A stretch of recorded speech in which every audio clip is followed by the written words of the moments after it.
Welcome, everybody. Another edition of the Stretch Run. I'm Justin. I got Chris here. No oldie this week. He's away at a competition for I think cheerleading. Yeah, he's in Vegas. Yeah, he is in Vegas. That is right, Chris. You are right. I wish I was there with him. I'll be in Vegas in like a month, but but kicking it off, we got Gulfstream, big day at Fairgrounds. Obviously, we're kicking off early, just schedule wise. And we have Gulfstream, we have Laurel. I like Chris. I like some plays at Laurel Park. To be honest, there's a huge EquinEdge horse to watch list. I don't think I've ever seen it that big before. It's massive. So Scott, Cincy, Wiz, Kevin, welcome. It's gonna be good. I'm gonna play a Gulfstream pick 4. I'm not gonna play the pick 5. I don't know. I thought it was an interesting sequence if you are playing it. We'll go over that. I'll probably play an exacta maybe here in race 1. I liked there's a horse to watch at Laurel Park that I would single over there. I know the pools aren't very big, but that there's, I thought that was a little bit interesting. Then obviously we have Fairgrounds, Chris, and Aqueduct later. So, yes.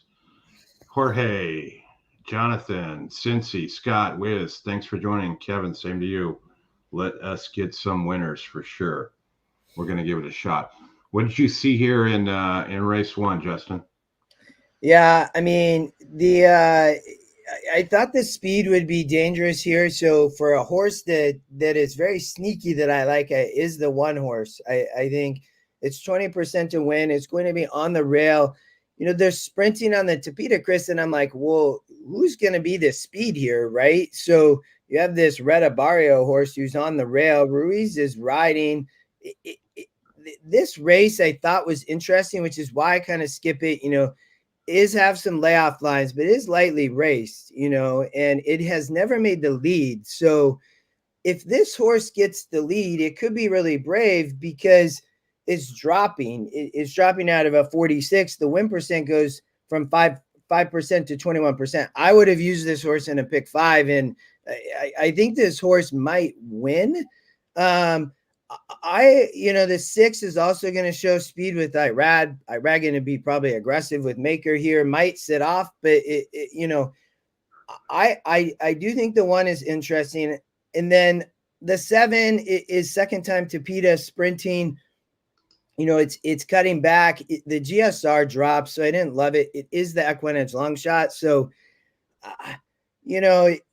it's not an EquinEdge long shot I love. It's not taking money. And it's taking a little bit, but I thought that this horse you would have to maybe use unless you were singling the 6. And I was not singling the 6 in this race because I thought the 1 might be dangerous.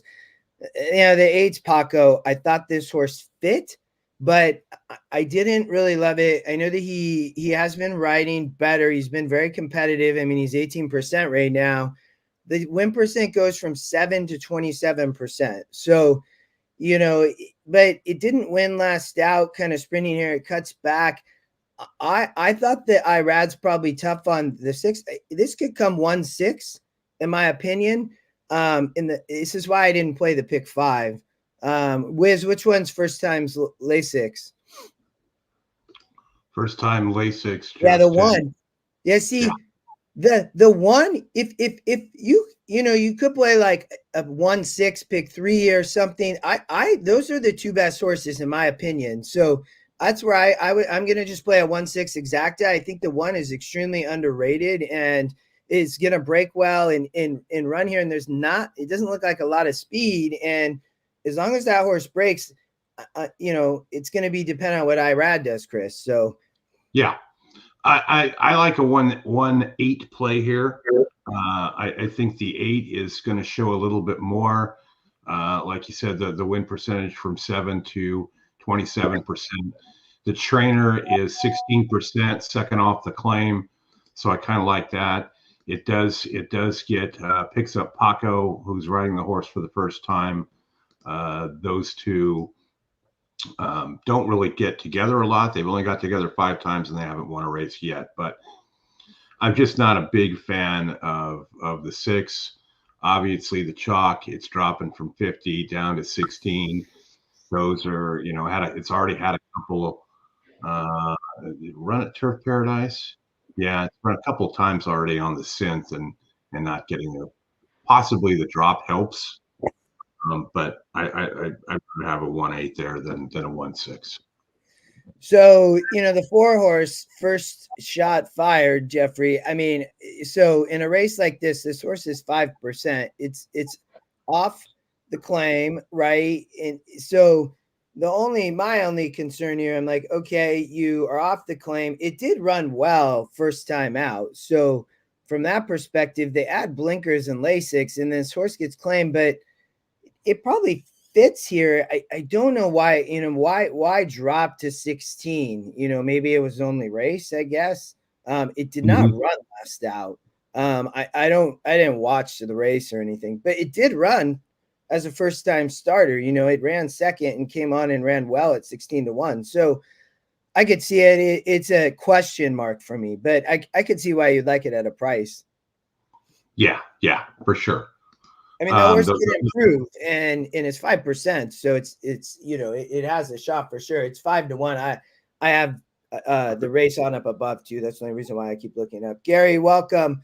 So I like the 1 best. That would be my horse on top. I'd be trying to beat the 6, and I'm just gonna play a little win bet. I didn't really look at a pick 3 here. I did look at the whole pick 5. I just wasn't really super interested in it. Like I could see the 6 winning, but I didn't love it. So, I was looking at kind of spreading, but then my really top pick was the 1. So I don't think South Florida got any rain, which definitely helps the speed on the synth in sprints. So, I know Tampa's got a bunch of rain. All the stakes races today were canceled, and that kind of hurts the contest that's going on there. They do have that 2-day contest, Justin, going on there yesterday and today at Tampa. It's only available on site, and our friend Brad Anderson is in 8th place currently. Nice. I like it. Are they playing for, like BCBC, NHC? What are they playing for? I believe this is just a cash contest. It's a live cash contest, and it's a weird format. I think you make 6 $50 bets each day, 6 races. The most you can spend is $50. Yeah. It's a different format than normal. I see Gulfstream's back to their post-time drag. Yeah, there's the 1. I like the way the 1 looks good there. The 6 getting crushed down to 4 to 5. I could see it, but this 1 horse, I've noticed that too. I mean, there's the 8, Paco. This horse probably fits here. Could sit a good trip, maybe. I mean, it was an interesting first race. It is. And they're crossing over now. They decided to get going. The pick 5 went over 300 grand so they can load.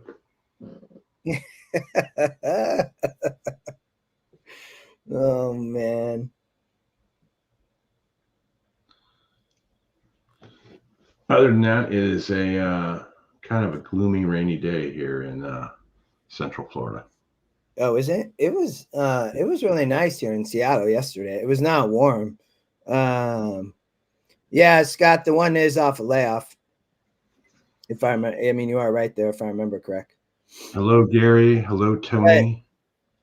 The 1 horse is working well, so I don't remember if I talked about that, but that's where I just think this is lightly rate. This is, and now the 1 is dropping and was running okay prior to the layoff. It does have a couple layoff lines would be the concern, but it is working well. So the horses are if this horse is fit and sharp and it's ready to go versus a field like this, it could just be gone. With an early pick 5. Yeah, it's taken a little bit of a drop too. 4 to 5 favorite number 6, Concerto. Irad Ortiz Jr. has the call for trainer Mike Maker. Evenly bet race after the favorite. But obviously everybody on the Maker Irad. Currently. Yeah. Wait Towers is joined in by Red Abario in the gate. Good luck, Tony. I'm gonna play the pick 4. I thought I just thought the pick 5 was tough. Oh, a lot of places got snow. I was watching Turfway, right? And Turfway, like blizzard basically, and they're like, all right, time to shut it down. Yeah, that didn't last very long. Oh.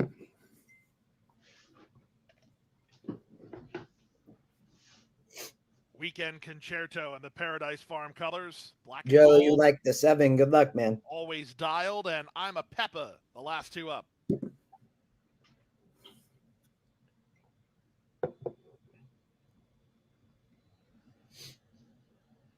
Tracks are fast, turf is firm, and we're set for a start.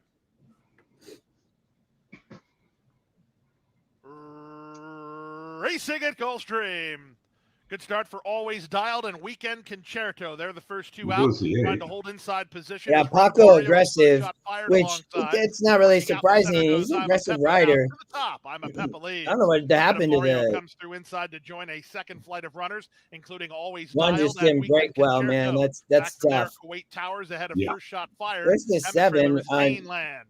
Around the far turn at the 5/16 on the outside. Here's a move from Always Dialed to take on I'm a Peppa for the top. The favorite Weekend Concerto patiently handled between horses. Looking for room at the inside is Red Barrio hooking to the outside. First shot fired. They're at the top of the stretch. Through one. I'm a Peppa has the lead, trying to split horses. Here's Red Barrio in a bit through. tight. On his outside, it's always moving up. Always dialed. Weekend Concerto. First shot fired. Where's the 4? Past the 16th ball. The leader Come on, is still one. I'm a Peppa. I'm a Peppa. Come on, one. Red Barrio. Come on, one. Second. I'm a Peppa. That horse was game, man. Did hold on to second. Good call with the 1-8, man. That horse was game. Did you see? I love seeing that when a horse like sees that horse on the outside, couldn't lightly race. That would be, for sure to improve again, and didn't break well on the rail. I mean, so Justin, let's do the people a solid here. This did finish 8-1, right? It did. Yeah, nice. Okay, go to the EquinEdge page. Hold on. For this race. I will. Hold on. Oh, man. Starting off hot is nice. Okay, so close that down. Now go over there right above the ticket generator, Justin, and click on probables. This is awesome. Look at that. 1-8 paying $20 right there, built into your EquinEdge dashboard. 8-1, 18. You got 8-1. You had 8. No, the 8's on the top. So go. Oh, yeah, you're right. Yeah, you're right. Yeah, sorry. Yeah. 20. Yeah. I'm tracking. So if you close that, obviously there'll be no wheel pace, but you can click on pools. And now you know that the pick 3 had 108 grand in it, and the pick 5 went off at 546,000. Plus, you get to win place with Joe. It's so nice to have this in one spot. You know what I mean? You don't have to jump. You have to jump to place the bet, but like having this here is just a huge advantage. Yes, it is. And you got 20-1, and if you look at that from that perspective, look at the 1 took money late too, down to 3-1. The 8 floated up all the way to 5-1, but you're getting a great price from the just win bet pool. You got a great price in the exact at 20-1. So yeah, and I've already looked at a bunch of tickets to posted online and chat and things like that, and everybody included the 6. That's how you make some money, is you get rid of the 6 there. Yeah, that was awesome. Doug, welcome. Yeah, great call, man. That in the 1 horse, I mean, was if that horse didn't step back, it would have been the 1-8 like dueling, I bet, down the lane. So yeah, hold on a second, I'll be right back. Yeah, you're good. Tony, you singled the 5 in race 3. Okay, we can we got Laurel Park race 1 coming up. Let's jump there. I looked a little bit at Aqueduct, but not a ton. I didn't look at all at Tampa. Chris might have, but over at Laurel Park, I thought there were some interesting races here, so I'll just share them. We can go through this. I looked here because we can show videos. So the 3 was going to get crushed here, like for sure. Brasstown, it's the pace of the race. I know that it it was raining and did rain. Is it still? What's the weather like? Pick 4 opportunity. Check. The early pick 4, race 2 up next. Post time 12:39. It's a fast track, so pick that's good. It looks like payout, just a 12% takeout. Laurel Park, early pick 5. 6 minutes to the first.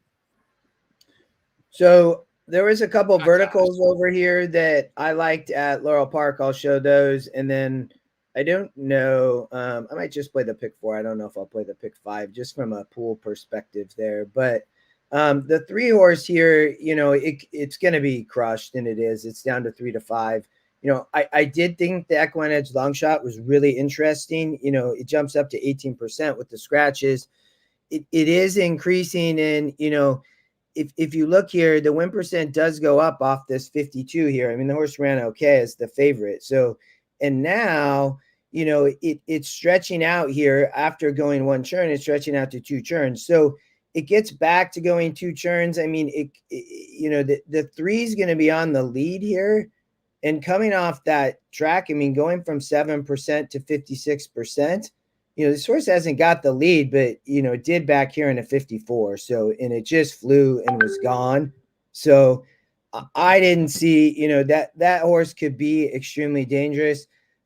I think that, I don't know, the 6 is going to be closing, but I wouldn't play a pick 5 here, but I would play a pick 4. So, let's go here. There's a EquinEdge horse to watch in race. Is it race? I think it might be race 3.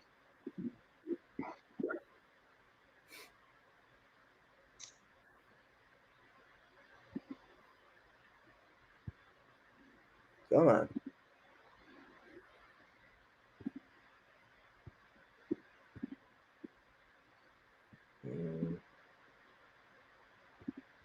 Let me refresh. Chris, did you look at all? I didn't know if you looked at all at Tampa. Did you look at all at Tampa? No, with the rain, I haven't had a lot of success with that track in the rain. Yeah. So yeah. No, I looked at Laurel, and I looked a little bit at Aqueduct too. So, but okay, here we go. I'm not going to play a pick 5, and then I want to show. I'm going to play a pick 4 at Gulfstream too. So we'll jump back there. So, but here at Laurel Park, Steven, welcome. There's I thought in race 2, the 2-3 exacta box in race 2 was interesting. The 2 horse, so the 2 horse is EquinEdge horse to watch. And so AC Expressway, second pick. In addition, the 3 horse is the pace of the race here. So the 1A draws in here, it's Ness Rodriguez. They're cutting back. This horse showed a lot of speed last out. It's the AE. It's going to be the one that takes the money. I'm playing against and playing the 1-2. So that's how I'm playing race 2. I also think in race.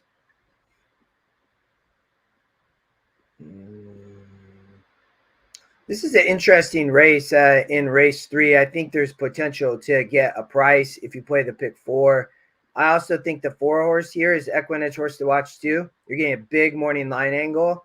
It has a really good work. It's, second off the claim. This is in race 4. This is Allowance Company, claimed off Lacey Godet by McGee.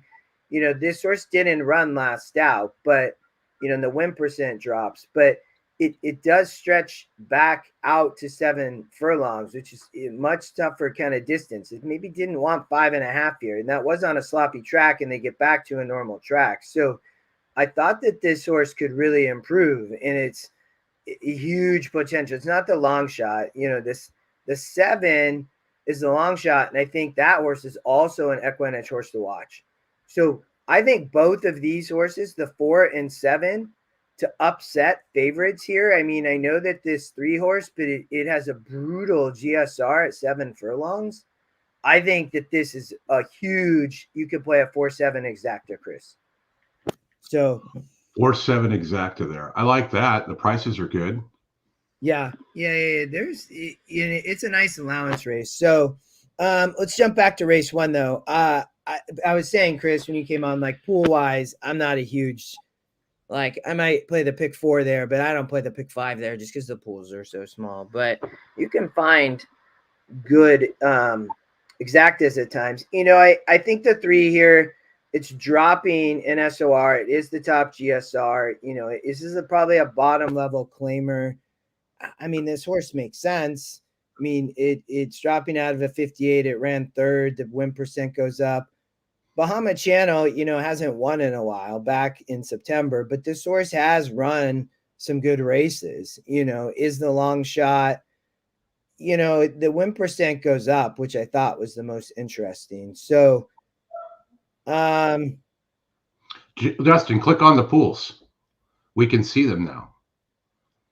Yeah, look at it. There's the pick 3 and pick 5. Pick 5 only 15,000. Yeah, it may hit 20 by the time they go off. Great, Tony. Glad you hit that one.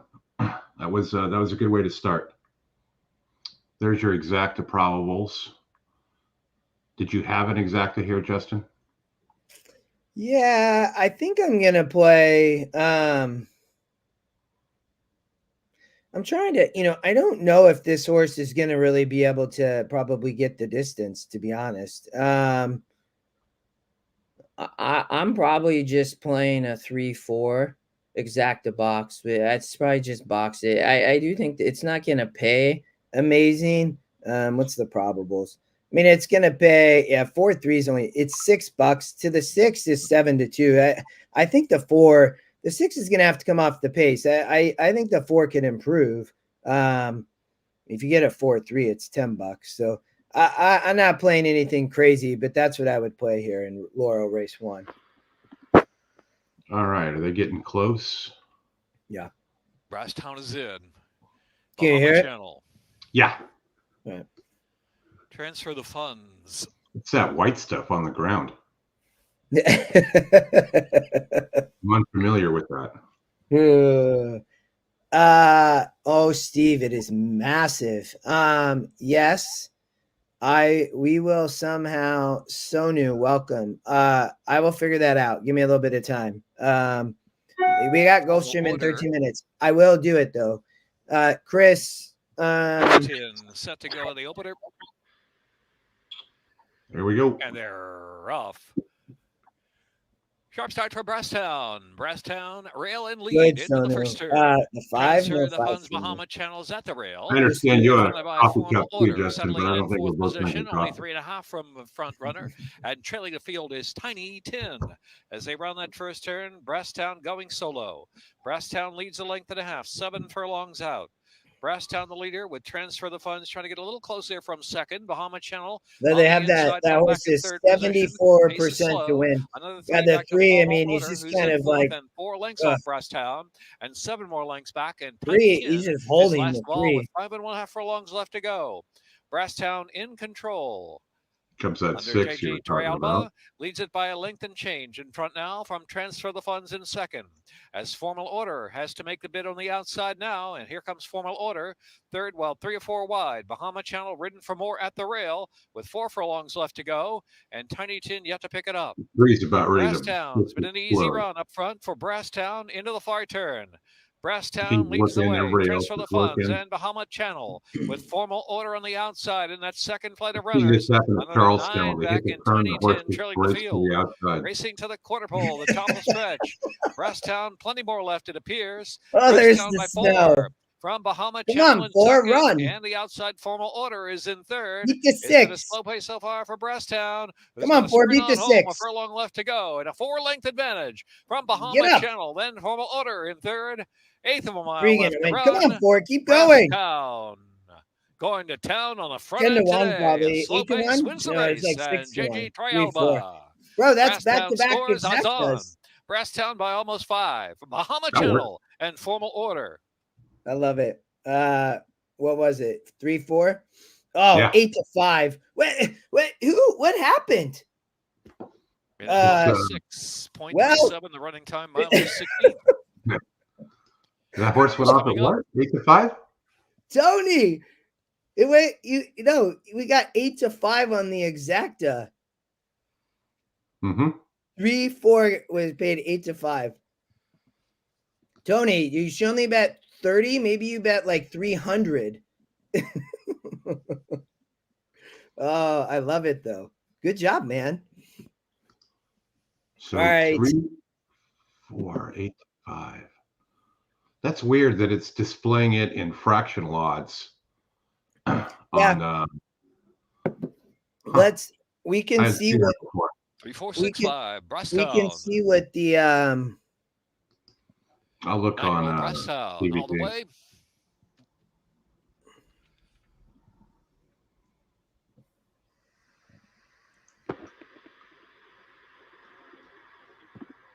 One day, Justin, we got to do these.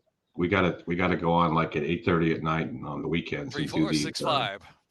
Do these Korean races. Have you ever watched any of those? They're wild. Yeah. I like more of the Aussie. I'm curious what the exacta paid just with the 8-5 thing, Chris. I'm just so that we can follow that all the way through. And it says $2 on TVT, but we'll see what the actual payout is.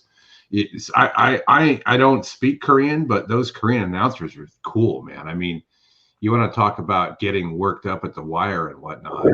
People think these track announcers scream. Those guys are crazy. It's like a soccer match. Goal. Yeah, it's good though. I mean, it's like, yeah, it's good for the sport. It is. I like it. I don't even know what they're saying.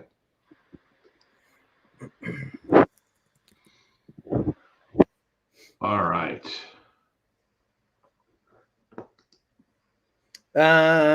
With that, I wanted to see what other, I just wanted to see what the exacta paid. I know we could have looked elsewhere, but, yeah, I don't know why it does it that way. It must just be maybe how the data is coming across. You could probably convert it to dollars. You just have to do the conversion. You know what I mean? Yeah. Because it was doing it on the other bets. Steven, I have not played that bet very much. I know Oldie does. I've heard it's an amazing bet to play in the comment. The average payouts are over like 10,000. I haven't looked at 270. 270. Oh, okay. Yeah. Interesting. I mean, I don't know. I guess it got crushed really late. Yeah. Oh my gosh. That was crazy. It was like 6-1, I feel like, or 5-1. Yeah. I don't know. I don't know. I guess that's gonna happen sometimes. But all right, I gotta reshare back. Give me a second, you all. I'm playing a pick 4 here. I'm not gonna use the favorite in the first leg, so I'll either be out in the first leg, Chris, or still going. So, I thought this whole sequence at Gulfstream was really interesting. I think race 5 with the scratches was the most interesting of all, though. And I personally, in a race like this, Chris, I just could not get down with Barry the Builder. I just couldn't, man. I mean, you're 0 for 13. You're 38%. I get it. You got Irad. It's Maker. Like, this is it. I don't know. You have to single this horse or not use it, and I'm not using it. I am massively spreading though. But go ahead. Let me tell you about last night's class. So I don't remember where we were at. It was either Penn or Delta because they're the only ones running. Yeah. And I went on and on and on about this one horse and how you don't use it, and these are the money burners and blah blah blah. The horse was 0 for 26 and is now 1 for 27. It won the race.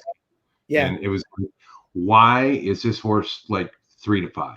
I mean, granted, there were other options in there where you had lightly raced horses 2-3 times out, a couple first-time starters, and then this 0 for 26 horse just blows them all the way. So I get it. But this particular one on the dirt, I mean, with Irad, some folks have this as a top pick, We just saw the Maker and Irad show in the race before, so I can totally see why you would want to throw this one out and just say it's 0 for 13 and it doesn't win, right? I'm just gonna let it beat me at 9-5 or even money if it does. And but I'm also singling the 3-horse in race 5. I will tell you, which nobody's singling that horse in that race. But that race, you have in this race, the 8's a grade 2 and a grade 3 winner. Dropping into a 50,000 claimer. The 6 horse is also, dropping. It hasn't won on turf in 2 years. There's a 4-horse race here. I'm singling the 3. And I think that this source has the potential. The EquinEdge long shot might win the race, to be honest, but I'm singling the 3. Paco's on the 4, the long shot, read on. I think that horse, but I think that the 3 fits in, and I think that this horse could win the race. Sure. So it's a very high risk ticket, but I just thought it was a sequence to play against the favorites. You could single a different horse in the last race. That I just thought, make a decision there.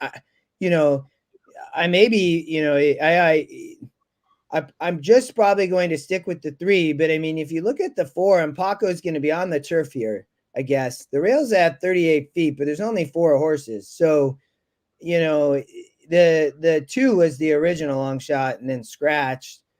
This horse is 12%, was 20. It did win last out. He's coming off a layoff, right? And then, of course, the 4 has been running. So, it didn't win in a 56 last out on the Tapeta, gets back to the turf, been on the turf, the dirt. I mean, it's run at this level for Romans. I'm like, I just couldn't. But I was against both of these 2 big favorites here. And I just, this horse is a grade 2-3 winner dropping into a 50,000 claimer. I mean, coming off of all these races, I mean, it should win the race, but I mean, it's so suspicious, Chris. I'm like, oh my gosh. Yeah, Jeffrey, Paco might, to be honest, he might. I also think that Alvarado, though, I don't know who this trainer is, Cordero. I mean, looks like, not great percents, but I just think that, the Paco could on the 4. This horse is a former Sano horse. I mean, but it was running okay. It's lightly raced in kind of comparison to these. I mean, this race just is if from that perspective, Paco is the horse that has been actually racing and running on the 4. I just don't know. Can that horse go get the wire? The 4. Yeah, that's what Jeffrey's saying. Yeah. I mean, I guess it could. It hasn't done that in a while. Yeah. So, I mean, I think the 8 is the logical single here over the 6, but I even struggled with that just because I couldn't get this horse is just taking such a continued massive drop, and it's Safi, and the 6 is Safi, and Safi got Zaya's jumping off of the 6 and sticking over here. He jumps on the 8 horse, and then Irad lands here where Zaya's was, and I'm like, these guys are on like a carousel, man. So I think the 4 can. I also, maybe the 3 wires the field. I just thought that the 3 had some opportunity still to improve, and this horse it's at a right spot versus a field like this, and you got a good price. So yeah, and another interesting thing in race in the second race, the leg 1 of this pick 4. I agree, Jim. Yeah, go ahead, Chris. You look at the win percentages of race 2. You got 38 on Barry the Builder at the 6, which is the top pick. And then 14% on the 4 Noble Tiger, who's 19-1 for Vasquez. And these are the kind of horses he kind of boots home, right? Where are you talking? Which race, race 2? Yeah, here. The 4. The 4. Yeah. Noble look at Tiger. the win percentages. Like you look at the win percentages there, and the 4 is the second win percent, top win percent at 14%. The 6 is 38. The 5, the second pick, is down to 8, and the 2, the long shot, is at 6. So I thought this race with a big field like this, I mean, they got what'd they get? 11 of them. I just, in the pace, I think what's gonna happen up front here? I'm just like, what's gonna go? Like, who's going? I mean, these are all, it's just a great turf race.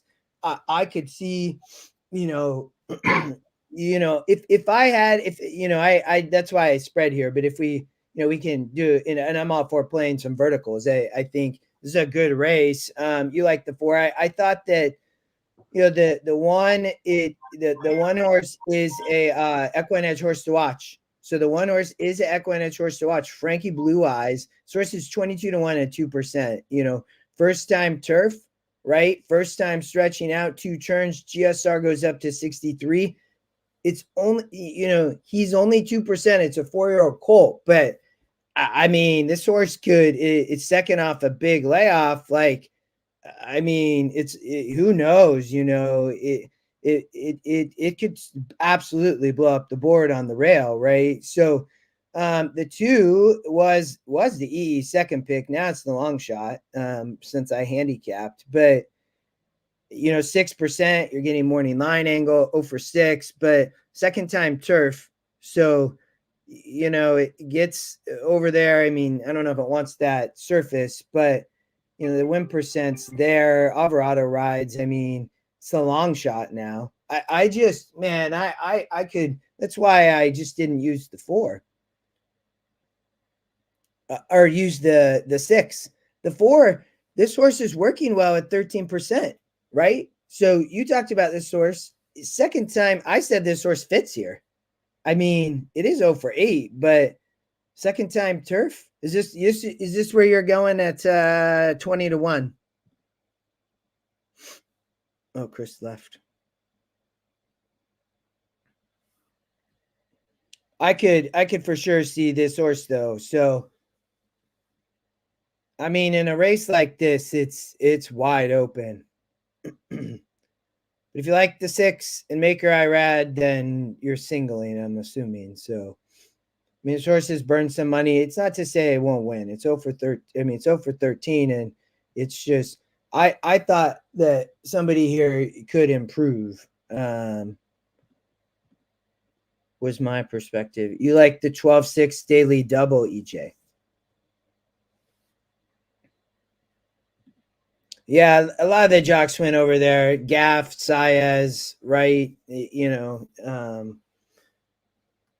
So it makes sense. I mean, there's a lot going on over there today. Biggest day of the year. They start early. 14 races maybe they have at Fairgrounds today. All right, they're approaching the gate though. I know they're crossing over the turf course. Good luck if playing here. I think Chris going out the 4 is a huge potential. I thought the 10 had, interest. We talked about the 1 and 2. I mean, even the 8 horse, that horse is taking money. For Castellano is riding for Happy Altar. The 10 horse is the Stormfelt horse. Turmel is taking money. Ruiz rides, hits at 23%. This horse is a former Brad Cox horse. Comes over to Julie Stormfelt, right? Yeah. And, I mean, I wouldn't be surprised to see this horse win. So 64 GSR gets over to Gulfstream Park Turf, coming off a big layoff, but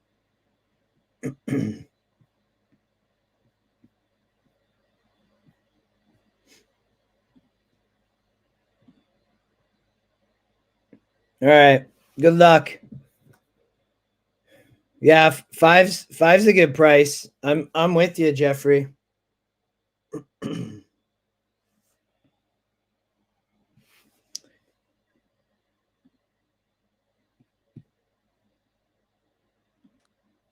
are at the gate. It's now post time. Lining up and moving in for race number 2. We start the early pick 4 here. 1 mile on the turn. Barry the Builder. He wasn't claimed, actually. It just was probably a private purchase, would be my guess. She's a good trainer. I mean, she's dangerous at times. So it's a My Racehorse horse, FYI. I didn't even see that, but the 10 horses. So that explains why it's taking money. Obviously, it's down from a 20 to 1 morning line to 12 to 1. So My Racehorse probably privately bought that horse, I would guess. 12 to 1 currently. So taking money. Those horses always take money. Selassie walking forward. That's the second choice under jockey Edgard Zayas for trainer Michael Matz. Noble Tiger. Now Tufnell. 1 bite.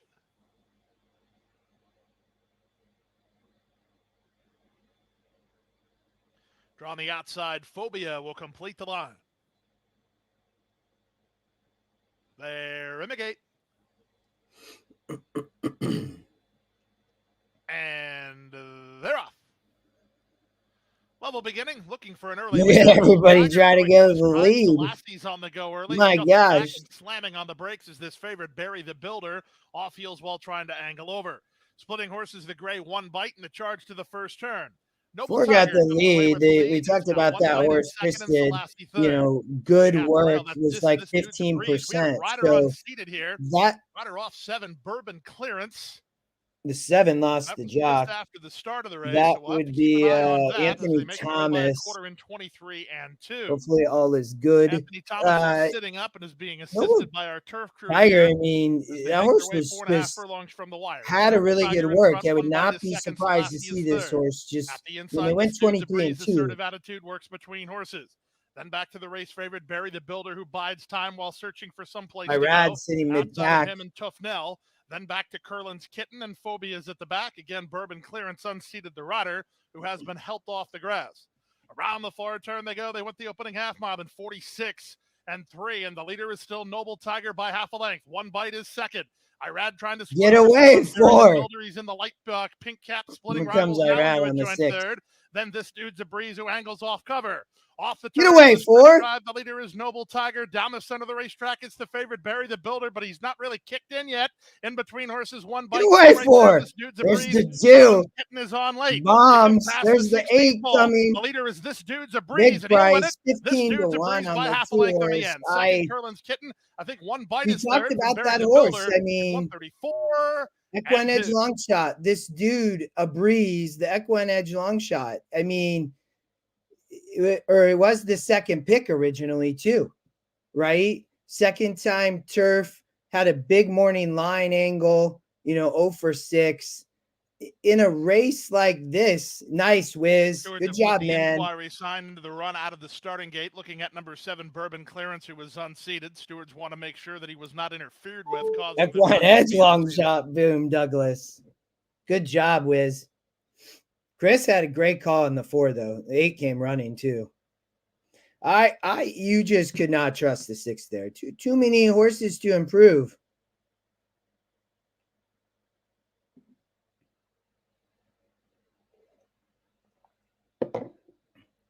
Yeah, Scott. I mean, it was a huge morning line angle there. I've singled horses like that at times, 9 to 1. Let me pull it over. Hold on, give me a second. We'll get off the race there. Yeah, I mean, just a huge price. You get a 15 to 1 off of 21. Alvarado is riding here, and a horse like this is long shot, and previously was the second pick, which would have, that you see stuff like that. It's really crazy. When I handicapped it was the second pick, and then it flipped, but 5-6% from 3% last out, versus kind of a bad field there, and gets off the dirt and back to the turf. I mean, it was dropping. So, he had huge opportunity to still improve there. I mean, Yeah, Wiz, really is. That's a sequence like that it's a fun one for me to play. I will tell all of you, because I know that the 140 budget's a little high for a pick 4, but I'm playing just completely against every single favorite. And in a race like that, I could not narrow to get to the 2 as a single. If anybody who, I always put my notes up here. I had 2 little stars next to or 3 next to the 2, but I also like the 4. Chris talked about the 4. I thought the 5 was interesting. I talked, the 10, the 11, the 12, these horses, if you could, just toss some of those, you could narrow, you could have maybe got to a single if the 2 has that EquinEdge long shot, because those are great opportunities, in my opinion, to find horses like that, so tough one to ever single though. But, you can get there in a tool with EquinEdge though, 6%, it's the long shot. You just have to, in a race like this, they are going to win, so, and again, it was dropping, gets back to turf. I mean, it's not going to be unheard of. So let's go to Laurel Park race 2 though, because we talked about that. Yes, Tony, I love it. Yeah. Good job, man. Yeah, you have that too in your yeah. That was the EquinEdge long shot, but we talked about that horse because there was a morning line and was previously the second pick and jumped into the EquinEdge long shot. Like Alvarado was riding and was getting back to the turf. I mean, the morning line angle on it too, look, was, 9-1 versus 20-1. I was saying, I've singled horses like this occasionally. I just couldn't get to this one as a single. But these are horses in a race like that. If you take that risk, you can spread everywhere else, and you've already, if you're gonna win bet it or something, there's opportunity to do that, or play it in a vertical or something. The 4 ran a great race, man. I mean, was on the lead, held on for a long time. So good hit. Let's get you home on that one for sure. All right. Whoops. Sorry, y'all. Hold on one second. Get this back. Going over to Laurel. Yeah, let's go to Laurel Park, because the exacta here, we hit the first one in race 1. It didn't pay us much, right? It paid us $270 for a buck. But hey, 3-1 nearly, Chris, in sports betting is not bad if you can find the right spot, right? I mean, I dumped some of my Gulfstream 20-1 on that one you had on the last one, so we're rolling pretty good here. I didn't have anything on that turf race at Gulfstream though. Oh yeah, that a great race. I thought that the 2. I mean, I guess I'm just gonna ride with the bet. I was playing a 2-3 exacta box. I thought that the 2 horse might be a single in the pick 4, but I was probably just gonna go too deep. The 1A is, you are getting a really great price. So the betting is interesting. Just like the last race, the horses was getting crushed. That 4 horse got crushed at the end. The 2 horse here is an EquinEdge horse to watch, Chris. And I thought could be extremely, extremely dangerous. It is off of a Jamie Ness claim. It was an optional claim last out, and I don't know really the Kenneth Cox or the trainers, but I thought this was a good claim here. The horse comes back. It is now protected. I like to see that as an owner. If I claimed a horse, that I can drop my horse in and be protected, so the horse romped last out for Jamie Ness, and then Jamie Ness has the 1A, but I was just going to play a 2-3 exacta here. And I'm going to stick with it. I'm not going to deviate or anything and still play against the 1A. Okay, so I think the 2 is scratched at Laurel. Race 2. Race 2? I need a refresh.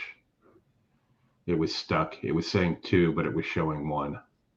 No, it's still there. It's still there. Yeah, there you go. There it is. So to give you an idea here on the will pays, the favorite is the 2, $4.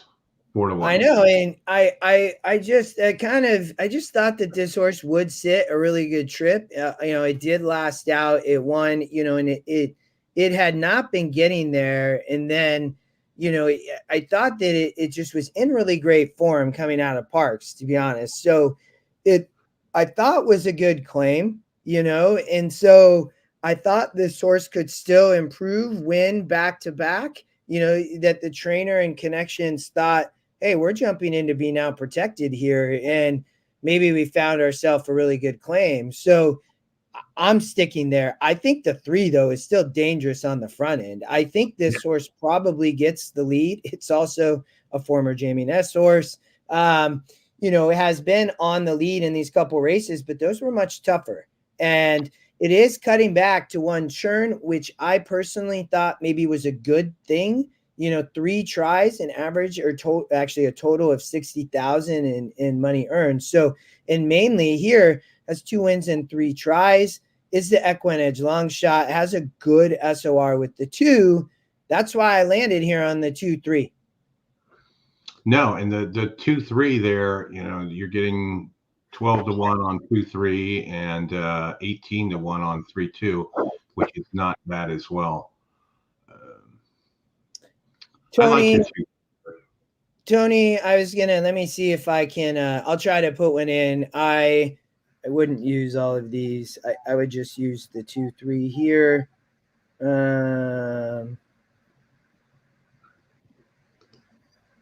What did I like here? 1, 3, 4, maybe the 5. And the 5 was. I thought that the 7. Well, yeah, this is actually a good sequence, Tony. You're reminding me. I thought the 4 and 7 is the exacta there in race 4 also. I'd use the 1A, I guess, here in the first race because you're getting a good. That's taking money now.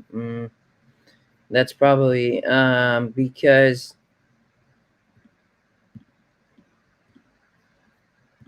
Trying to see what I would play here, Tony. How much time? They're approaching the gate. I'm gonna stick with the 2-3 here. I'm doing a smaller budget just because let me see here. It's taking a long time to regenerate. Sorry.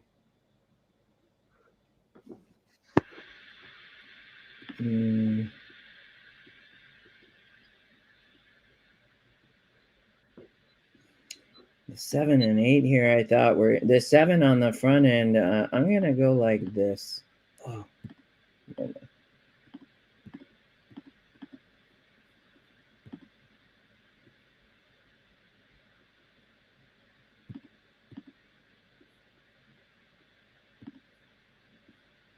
Looks like Santa Anita has canceled for Monday. Oh, weather again? Yeah.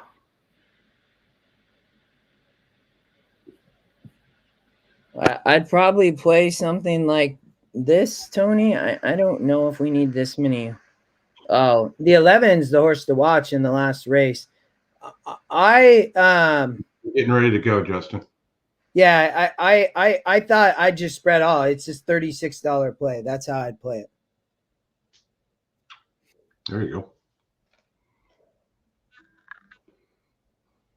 I don't think I'll get a chance. I was gonna try. Yep. No sound. They're off. Yeah, I know. Oh, hold on. Sorry, y'all. I know why it's not working. What does it take? Is the early mix along with Mo's Perfect. So those 4 sorting out as they move onto the main portion of the track and exit that chute. Another 5 back. AC Expressway riding the rail down the backstretch run, and Union Fleet is last of them all. 7 lengths from front to back. It's What Does It Take on the far outside. Hunter Joe between horses and Burke's down on the inside. 3 of them mixing it up front. A length and a half more. Mo's Perfect in a perfect spot to pounce there from 4th, and Union Fleet down to the inside there, kept close. And trailing the field is AC Expressway.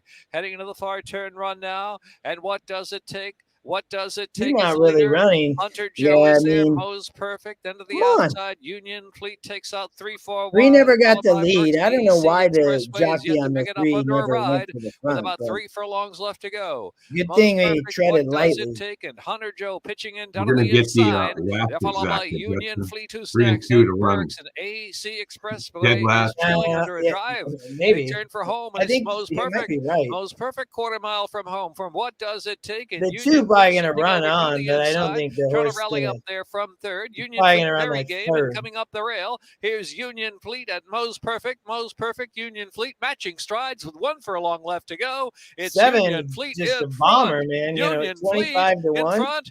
At 25 to 1 on the Here outside, comes the Mo's 4 perfect. coming Mo's back. perfect. Battling Hang on, slow bomber. shot. Mo's perfect. Bomb. And Union Fleet. Union Fleet does it. And a big prize. Well, that's funny. I looked at that horse, Justin, and I saw, hey, look, it had a win at the distance, 2 seconds and a third. So, 4 out of 7 at the distance. When you look at lifetime, only 3 wins out of 20 and nothing really recent. But the only thing was that was the third off the layoff, right? Yeah. We missed. Yeah. I don't know. I thought it was an interesting sequence. Obviously, I did not have that horse, but I liked it. I might play a pick 3 again, though, or just play some verticals. We'll come back to Laurel. I think that allowance race in race 4 is a great betting race. So we got Gulfstream Park in race 12. It's a 6-horse field. We can probably look. Let me fix sound. It's race 3 in 12 minutes, not race 12 in 3 minutes. Race 3 in 12 minutes. Yes. Yeah. 12 minutes to post. Thank you, brother. So let's see here. Fairgrounds race 1's about to go. I think we'll miss this. Hold on. Big day out there. You have the Risen Star, Chris, the Rachel Alexandra. They always do such a great job. There is a sloppy track. I don't know. Horses have reached the starting gate. I did look there, but I did worry about the track being sloppy. So my thought was to watch a little bit what's going to happen here on a day like this. I just bet the 9 here, Justin. Top square GSR in the mud. Charco going in 27 to 1. The 7 horse is interesting. I would also say the 8 horse is interesting. I think the 2 horse is the favorite. Mitchell Morrill with Star Redemption. Star Redemption, yellow cap. Luis Saez is on the 8. I'd probably land there. Florent Giroux on the 7 is interesting. I'd probably land on Luis on this 8 horse. Charco, you're on the 9, Chris. Yeah, I got a small win bet on the 9. Why not? First time in the slot for the 9. Top GSR. In New Orleans on Louisiana Derby Preview Day. Good luck to all. They're in the gate. 2,500, Tony. Let's get it, brother. Running at the fairgrounds. Dr. Deal broke sharp like this toward the inside, and there's on the outside Copter, who starts an early bid. It's like this move through for Brian Hernandez Jr. to take a short lead from Dr. Deal, who's right there, and Copter's on the so they're sprinting 6, sloppy track. From a pace perspective, the 4 showed a little more speed, but expected it to be a little bit of a hot pace. Here in the Saturday opener. The opening quarter in 21.71 seconds. Here in the breezy Big Easy, but now with inside 3 furlongs to go. The breezy Big Easy. Battle with Like This. Dr. Deal and Like This with the rail. As George Allen is now making 3-path progress for Edgar Morales as these Louisiana breds. I want to get to the space shuttle landing strip.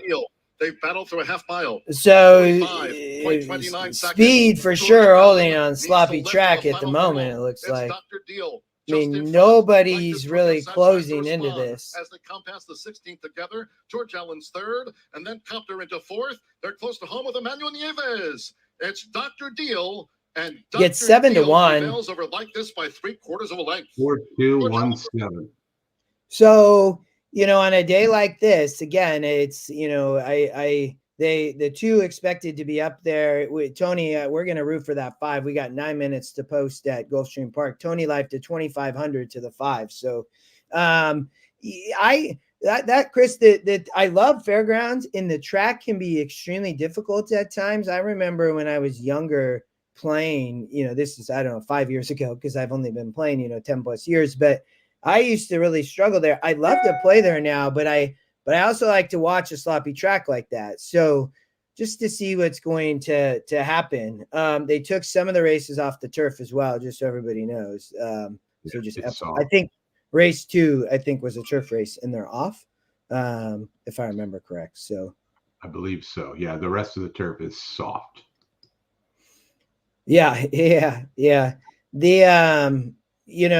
there was a handful of scratches here, obviously. So I didn't. The 2 was the EquinEdge horse to watch.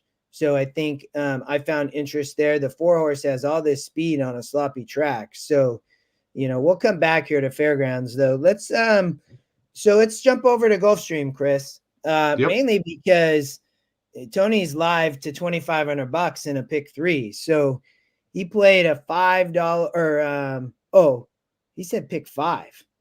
He must mean pick 3. I'm almost positive because he played. Yeah, I think he singled here though. He played a big pick 5. I don't know. We'll have Tony, you'll have to tell us. Did you play a $5 pick 3, or you played a $5 pick 5, and you singled to the 5 here in a pick 5 for $5? You played it 10 times. I think that might be what he did to the 5. So yeah, because the pick 5 is paying, the pick 3 is paying $255 for 50 cents. So 10 times that would be 2,500. So yeah, that's it. Oh, yeah. Well, I wish you luck, brother. I am all for, go rhymes like dimes. I use the 1, 2, 3, 5, 6 here. I just use no 4. So I was spread here, but I'm rooting 100% for the 5. So, if I look at this race, I mean, we can handicap it. I went through this already. Yeah, Scotty's driving. Yeah, thank you. But I think, Chris, you did the math, so I love it. Yeah. I spread here. I did think it was a bit of a difficult race, mainly because I was not bought on this 6 horse, sprinting on the dirt like this. Haro Mio is going to be aggressive. I think he's going to go to the lead. Speed can be extremely dangerous on the dirt. I do think the 2 is taking money. I wonder though, like, what type of speed are we going to see from the inside? So is the 3 going to show some speed? Is the 2 going to show some speed? Is the 1? So I just don't know if the 6 will get an easy lead, was my concern. If you're bought to that, I think that you probably love this horse and you think Jaramillo is going, gate to wire. I think, he has a win in a second. It's the top SOR. It makes sense. Like, I think this horse is the favorite.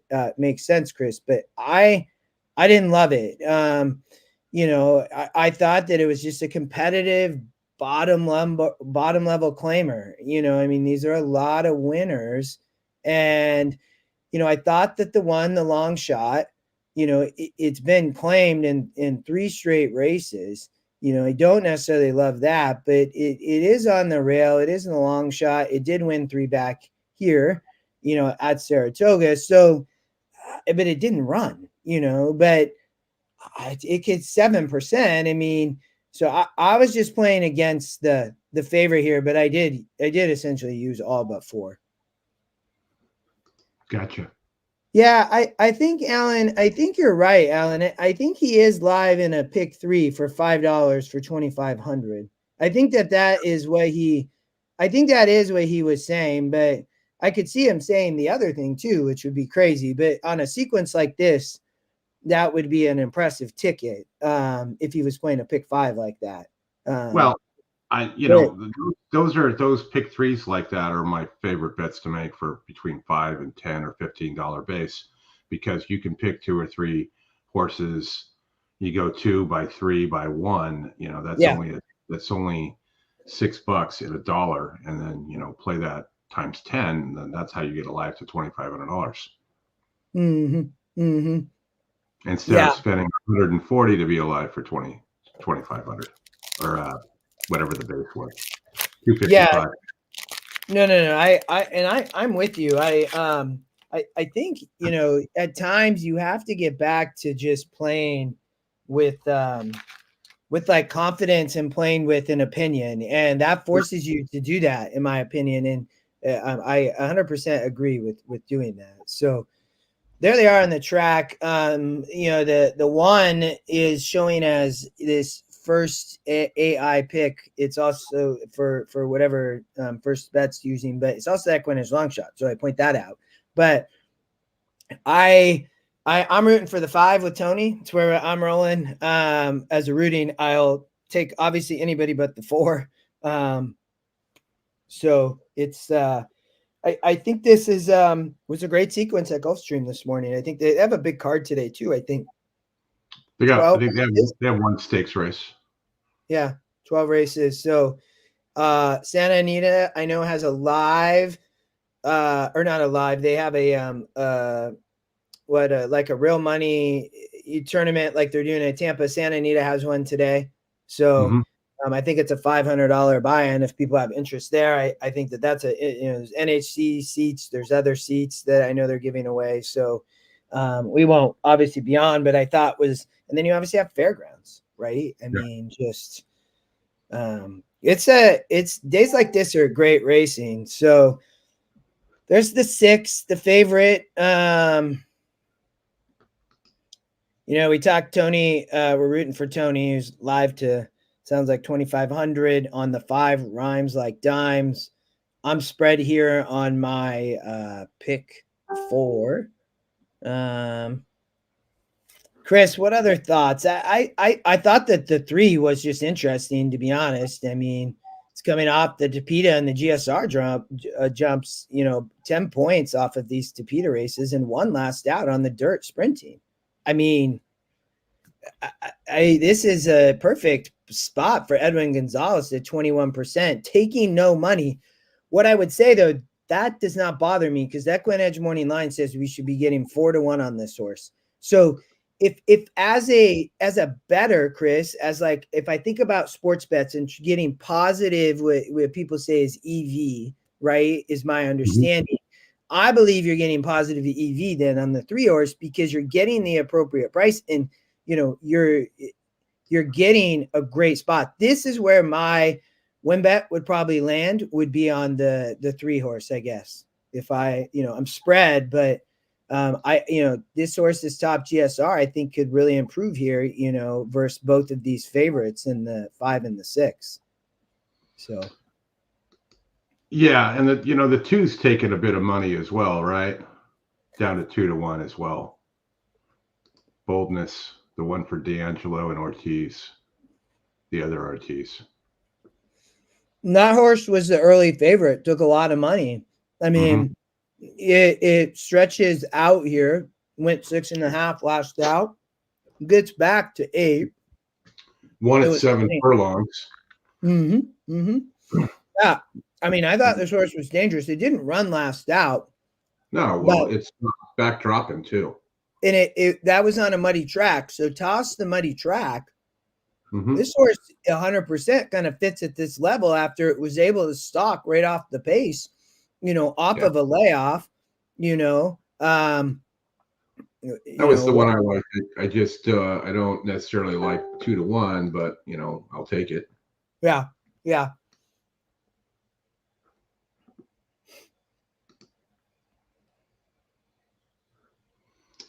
They're making their way back there now. It looks chilly. Is it cold in Tampa? It's not warm. That's for sure. Well, they have the I'm gonna jump over to the video, y'all. Good luck, Tony, if you're listening. Anybody else here that's alive? I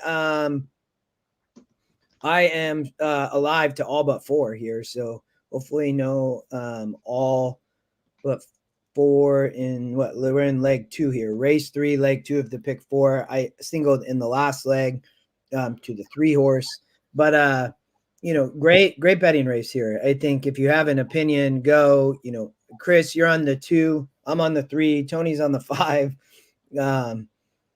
Slim Man's the favorite, going to be up on the lead with Jaramillo. He may just wire on the dirt here. That's where the public money is going, it looks like to me. So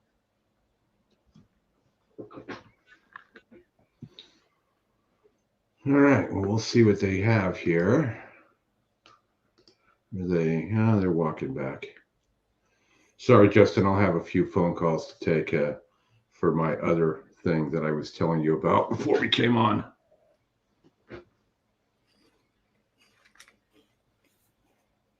You're good, man. We've been I'm actually gonna run the restroom right now since we're kind of moving to the gate. I'll be right back. All right, good luck, Tony. 2's gonna end up going off as the fave.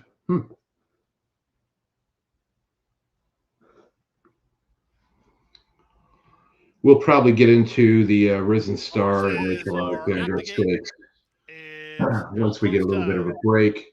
Loading up now. Obviously, we're not going to be on for that. I think the Fairgrounds one goes off at like 7:15. Jose Ortiz riding. It's 9-5 as well for the Slim Man. 9-2 Uranium, 7-2 Rhymes Like Dimes. They're moving in for race number 3. Coach Abernathy, the last 2 up are Rhymes Like Dimes, and from the outside, Slim Man. All right. Slim Man. And the 3rd. They're in the gate.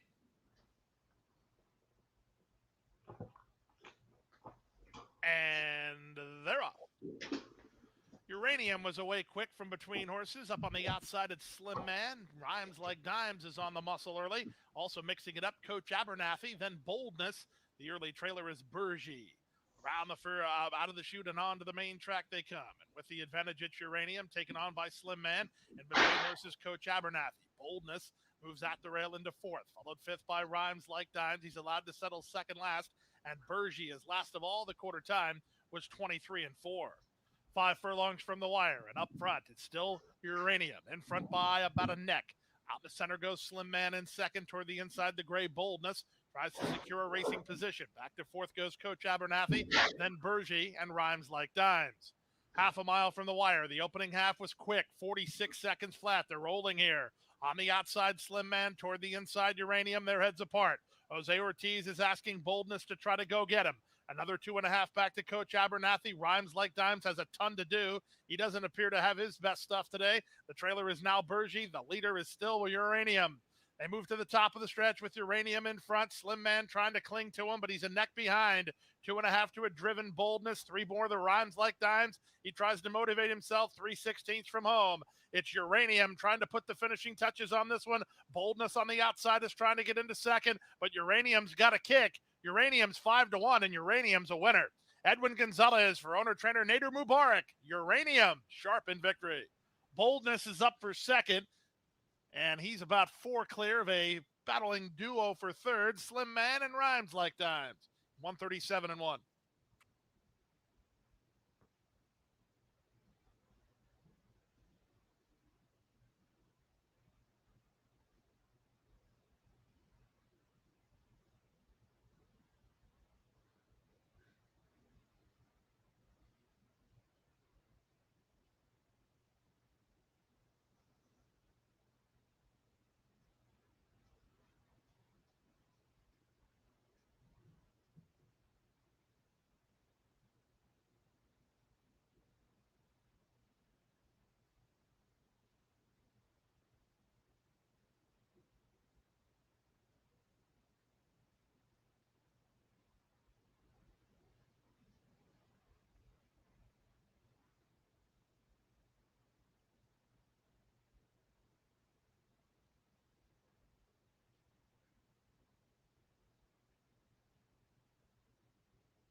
Douglas, thank you.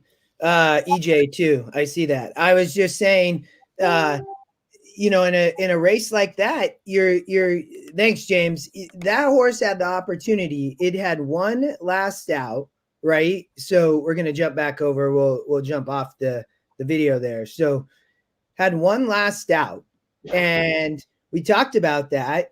And 21% versus 22%. It was not in EquinEdge picks. That's okay.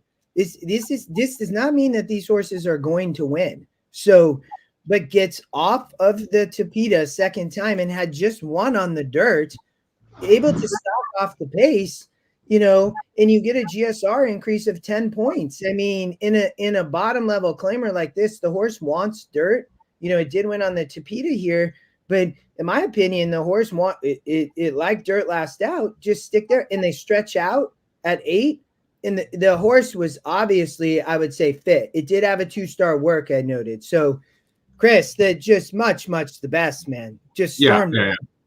I saw it. It obviously, you know, a good horse. You got a good price on it.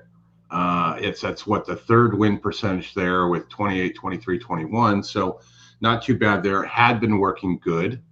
I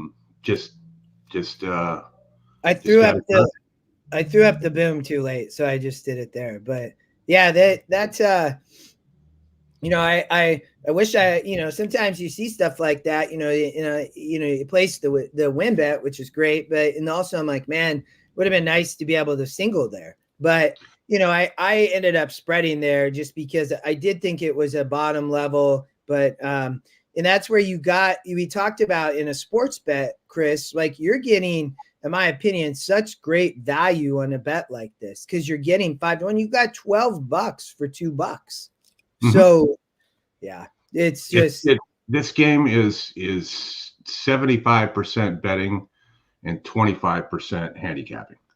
Yeah. And not the other way around, because you've got to be able to bet it right. It's like I tell people in the classes, you could give people winners the next day for certain, and we would all still figure out how to not make max value out of that. Yeah, it's totally true, man. I mean, it's such a hard. It doesn't matter what type of gambling. I mean, it's so hard. So, but that's why the Breeders' Cup betting challenge to me is a much more exciting event to follow than the NHC, because the NHC is handicapping, right? You've got $2 win place bets. You get one shot at a race, and then they got mandatory races and non-mandatory races. Where the Breeders' Cup betting challenge is just that. It's about the betting. That's the challenge. Yeah, I can see. I've only, you know, I obviously went to NHC last year, and I'm going to go this year too. But, you know, and I'll try to qualify again just on Thursday. I tried to do that last year. It's the easiest way for me to try to qualify, to be honest, unless I travel off, you know, somewhere else. It's a pain. But, you know, but I went to Pegasus when Scotty won the Pegasus, and and that's obviously what I would say is comparable to it would be the Breeders' Cup betting challenge, and that was a few years ago. It was, I feel like, better then when than it was now, but I don't know what the pool has been. But I think that they both kind of have their place, but it's interesting. I think I don't necessarily have a preference to either one, but I think they are two different handicapping styles, totally, like by far. So, yeah. Cincy Radiohead. I do trifectas when I should do exactas, win bets when I should do place bets. I mean, my opinion, and Chris can comment too. Is just I think you have to you play with confidence is the one thing I would say, you know, and you know, just if you're just starting to play, I think a win place bet is not bad, but you know, I think if don't get into like always changing your bets and everything, like try to kind of stick, I'm going to play win bets or I'm going to play win place. I personally, I would try to play exactas prior to playing trifectas. In trifectas, I will tell you, when I play them, on the show, Scotty's show last week, I singled a horse that was 15-1. It was a 4-star Bruno, and I singled it and I played a trifecta. It was $55, paid $1,900. So if I play trifectas, you have to key a horse, in my opinion. So if you don't, then you end up like it can be kind of wacky, or just box horses you really like. It can, if they're very slim, but I would just say have an opinion. And if you're changing your betting, the bets that you place, they're all different pools and have different ways a little bit to play them. And then Chris, you can comment. So, but like try to stick with one so you try to get used to it. But Chris, go ahead. Exactly, Justin. You have to have a plan. If you're going to sit down and play the races for 3 hours and go race to race on everything, that's going to be difficult because you're going to have to be right a lot more if you're doing that than versus I'm going to have a plan. I like this race. I don't like this one. I like that one. I can do a double here. I can do an exacta here.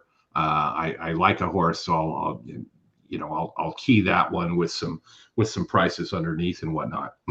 I when I was playing down at cards down at Tampa a couple months ago, there was a guy there that asked me. He was bringing his grandkids to the track for Wednesday, and this was on a Monday. And he said, "What should I do?" And I said, "Just give the kids, $6 a race, and have them pick 3 horses, but they can't have the favorite." And he did that with them on Wednesday. I saw him again the following Monday for the Monday night tournament. And he was like, that was the best thing ever because, it was like, I don't know, they had like 10 races or whatever. It cost him a minimal amount of money to give the kids. They hit 2 tries. One was 1,900 and the other one was 760. Yeah. So he was like, I gave him some money and I kept some. And they're like, when can we come back, Grandpa?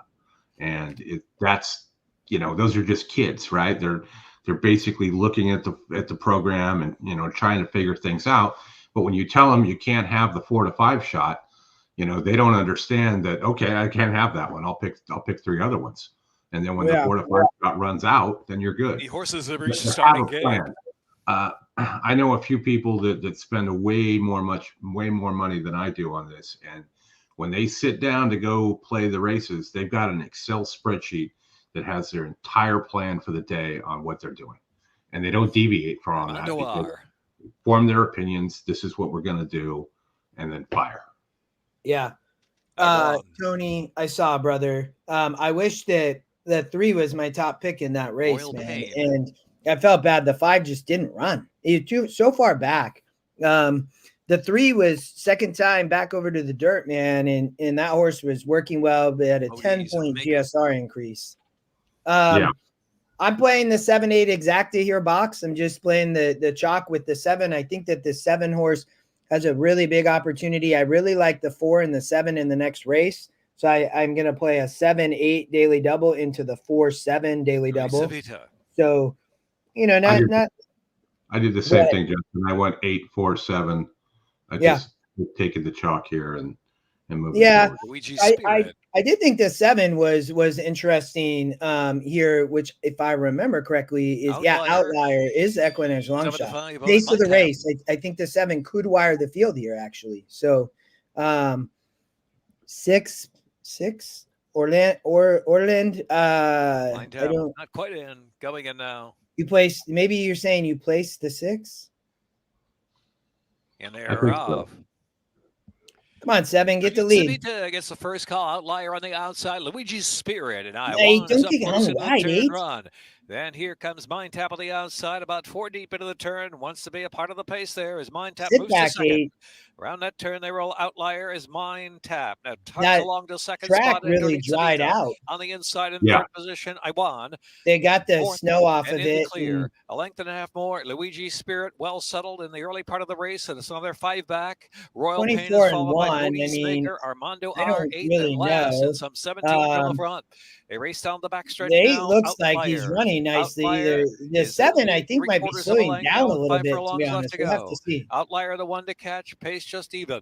as Mind Tap is a favorite second, and Dolitza got a Vita on pretty the inside decent hold third. on the I left won feet. going smoothly enough from fourth. Yeah, Same I for saw Luigi's that. Spirit, who's Yeah. fifth now, just move the 4 hands from the up front, the heading neck. into the far turn, Move running a up little a bit more 6. head. Back to Royal Pain, Bodie's Maker, and Armando are yet to pick it up.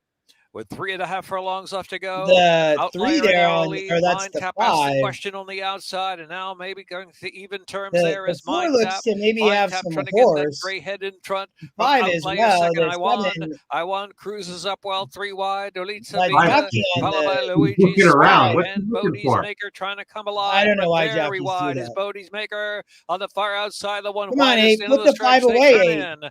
I won. Mind Tap battles along. Nah, Outlier 5. Dolitza Vita, and the center of the track, Yeah. Bodie's Maker. I won. The 9-year-olds in front now by 2.5. 9-year-old. Dolitza Vita coming back gamely. Outlier on the inside, followed It's by him. Bodie's Maker to the middle of the track. Here's I won wins.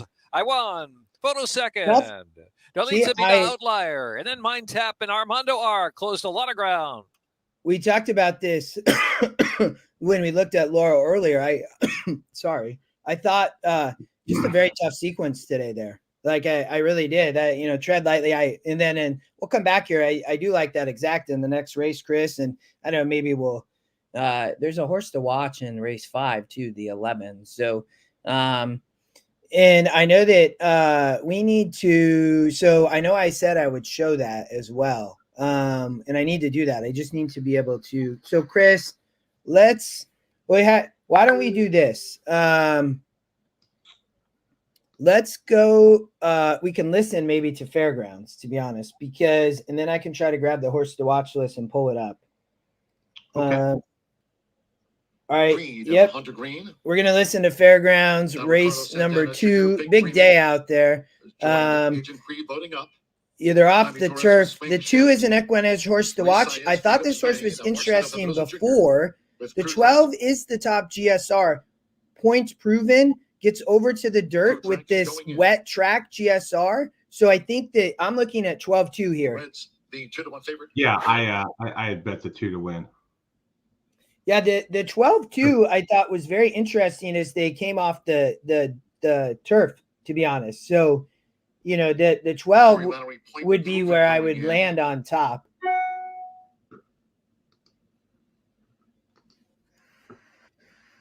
Something's not right with the lineup here. Big Dreaming should be one more over. They loaded the horse in the wrong gate. Sort that out.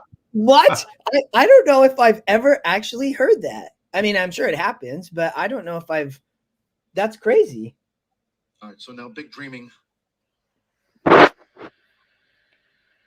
moved one more in. Freedom's Way moving one more in. Now that's right. Okay. Corey Lannery, a point for I love it. And one more.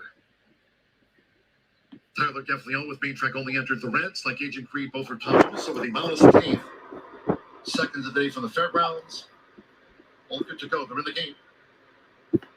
And Thermal. Freedom's Way broke sharp between horses. Big Dreaming and toward the inside. Swing Shift is right there as they head to the Swing Shift, who's joined by Freedom's Way. And then nearest the inside is Agent Creed in the Hunter Green with Crew Dragon close up. They have 7 furlongs to run. You too, David. Good luck. Dreaming, the Reds it happens weekly at Parks, Jotham. Well settled, has dropped back. I couldn't tell you what happens at Parks. And now with Marcy Jr., it's Crew Dragon, who has taken the overall lead, making this backstretch run by 2. Red to the inside. It's Swing Shift as they make this backstretch run, vying for second with Freedom's Way.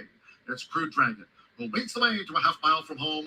Freedom's Way now just nudges into second from Swing Shift as Agent Creed puts the gain of that wet track rail. The Reds is next with Big Dreaming on the front outside, and the trailer remains point proven. The opening quarter covered at 24.43. Crew Dragon takes them through a half in 48.08 seconds as they enter the far turn with Crew Dragon still to track down. Freedom's Way continues to chase the pace. 3 furlongs from home. Crew Dragon 3/4 length of Freedom's Way with on the outside the Reds who's in the 3 path. Agent Creed is toward the rail. Come on, 12. Get him. Outside now. Point Proven starts to gain ground. Point Proven is moving up, and Spring Shift is last. Get outside. 12-2. Come on, 12. Get up. Who's taking a short lead after Get up, 12. Come on, 2. Get up. 0.53 seconds. Freedom's Way. Charging. Get up, 2. Reds on the far outside. Point Proven, who was last. Come on, 12. And here comes Point Proven for Corey Battery with 1 furlong to go. Get up, 12. Take the lead. Get up. I'm not going to get the exact. I'll take the win. That'll work. Good job. That was a good eye there. Yeah, I mean the GSR increase was massive, man. Like from the on the GSR side of this. So I mean, here you jumped 15 points coming off this horse wanted this race off of the turf, right? Like, and you got an amazing price. So man, what was the exacta would have been nice too, right? 12. It was only 15 to 1, but the win bet we get a 3 to 1, another 3 to 1 win. So on that derbies tomorrow, David. That's awesome. Go ahead, Chris. Sorry. Yeah, no, that was a good call, Justin. Good eye there on the 12 coming off the turf for sure. All right, we got Gulfstream in 5 minutes, and then let me see if I can. The horse to watch list is so big, you guys.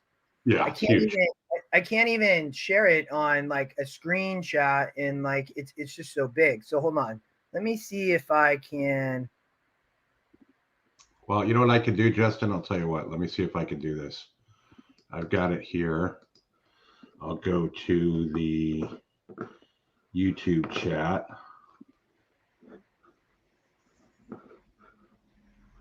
Well, you're gonna try to put it in the chat. We could do that. Why don't we? No, I exceeded the amount of characters. Oh, yeah.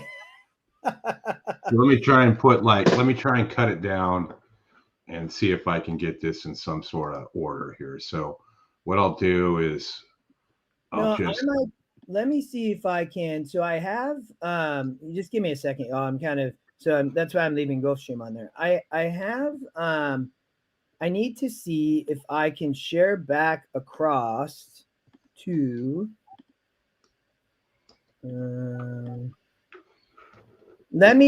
here, why don't you all let me know if you can you see it now? No, I can't see it. If you go put some on the screen. Yeah, what's it showing? It's showing Gulfstream and Laurel. Let me see here. Man. Oh, here maybe. Hold on. What about now? Yes. Okay. Can you see it? Mm-hmm. All right. So for everybody, if you want, we got Gulfstream in, I don't know, it's like 4 minutes. So I'm happy to sit here for a second. That's the horse to watch list. It's so massive. There hasn't been a ton of them, actually. I didn't see what happened to so far. There's not been a ton of them. Some of these are tonight. You have Delta, you have Charlestown up here, Aqueduct. I didn't see what happened with this 4-horse in race number 2. It ran 4th.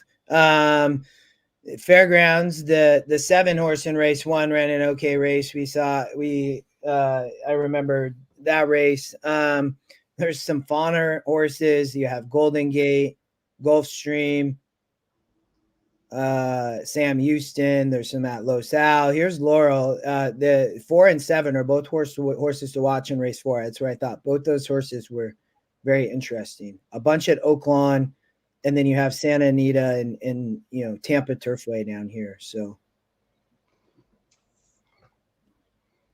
All right, chat. In the chat, does anybody want me to keep this up for a minute? Everybody get a screenshot.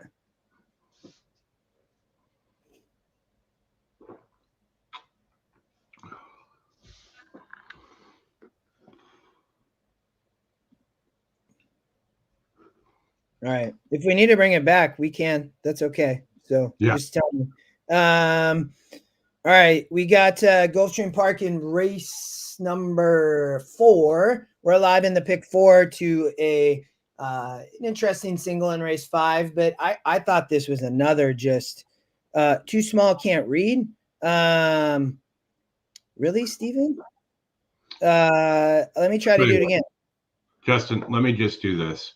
Let me go over and grab the horses to watch, and I'll post them by track. Okay.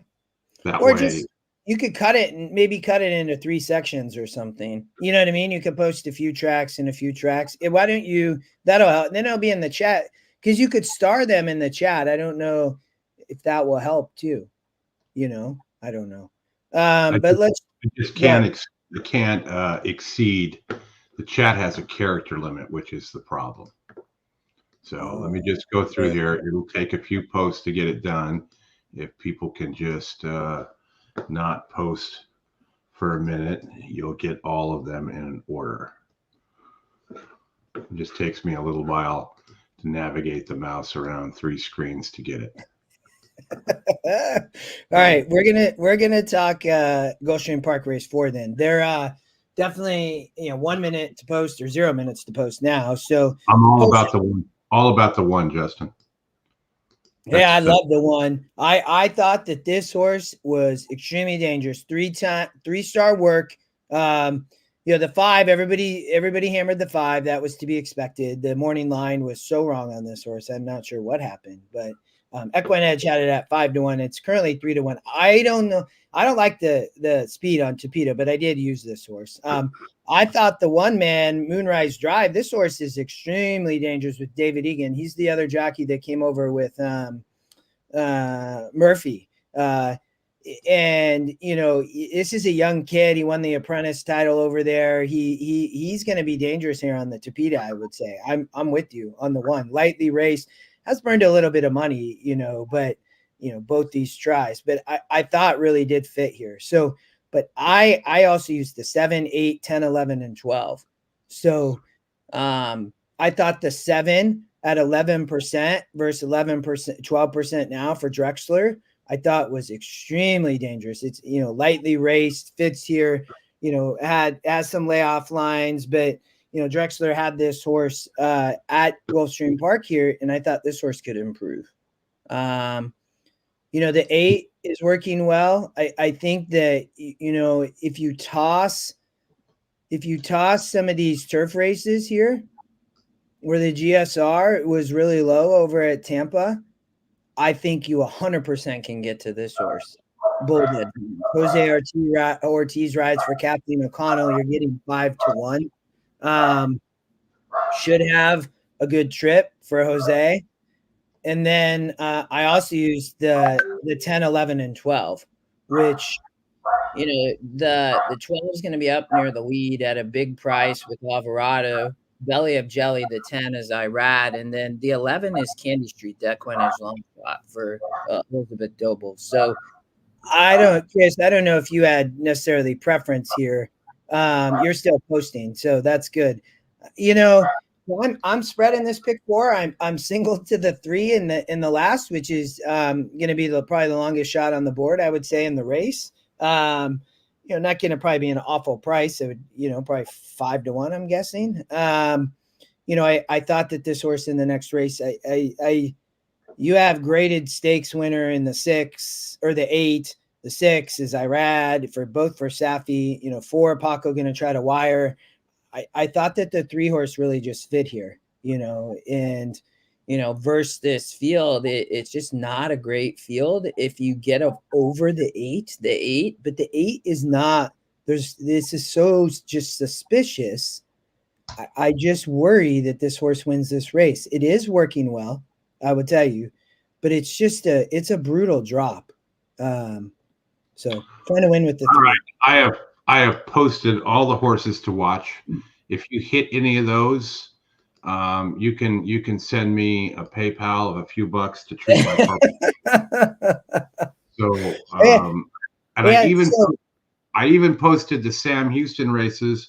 If there are people from Texas on here that happen to be on site, because they're the only ones that can bet it. Yeah.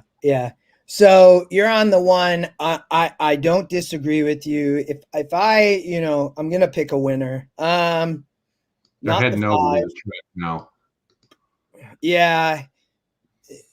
You know, let me flip back to the race. I'd probably be on.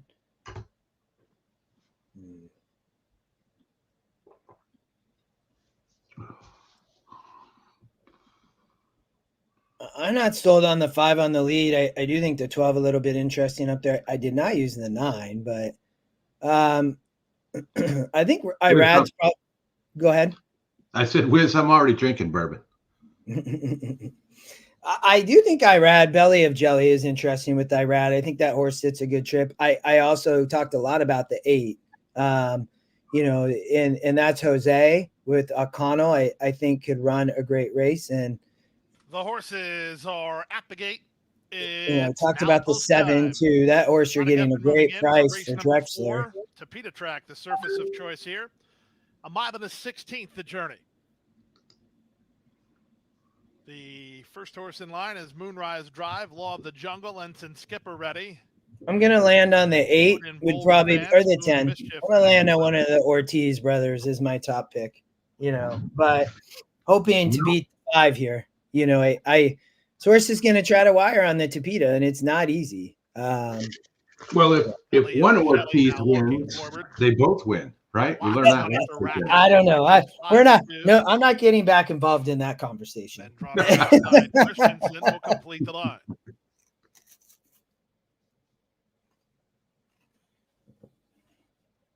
They're at the post.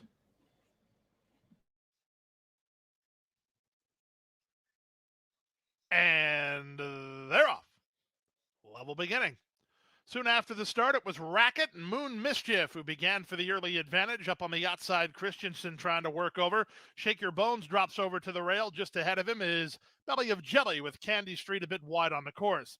They're followed by Moonrise Drive and Bold Advance in the 2-path. Then it's Ensign Skippy's third last. 301 is second last and better than 10 lengths behind the early trailer Law of the Jungle, and it's a speed duel up front. 23 strong seconds for the opening quarter. Moon Mischief on the outside, Racket along the rail, their heads apart. They've gone 3.5 better than Shake Your Bones, who's now third. Up between horses, Belly of Jelly is there, fourth, and 3 wide Candy Street. Moonrise Drive tries an inside lane and a backstretch move for David Egan. Then at the outside, that's Christensen. Settled in behind them is Bold Advance. He's about 8 lengths behind, 2.5 better than Ensign Skip. Still out the back are 301 and Law of the Jungle. They make their way by a half in 45 and 3. This has been a very quick pace here, and the leader is Racket by 1.5 lengths. Now moving 3 wide is Shake Your Bones, and 4 wide goes Candy Street. Moonrise Drive is at the rail. Driven next is Belly of Jelly. Christensen on the outside, trying to get going from the back is Bold Advance. On his inside goes Ensign Skip. Plenty of chances here. The complexion changes as they reach the top of the stretch. On the inside, it's Shake Your Bones, who still has the lead. To the attack, Candy Street. Bold Advance weaving through horses outside of him, and Belly of Jelly. They come past the 8th pole. From between horses, here comes Ensign Skip. He's 19-1, and he's going best of all 8 for Leonel Reyes. Ensign Skip to the top. Ensign Skip will win it. Up for second, Belly of Jelly. Third is Shake Your Bones, then Candy Street in 142 and 1.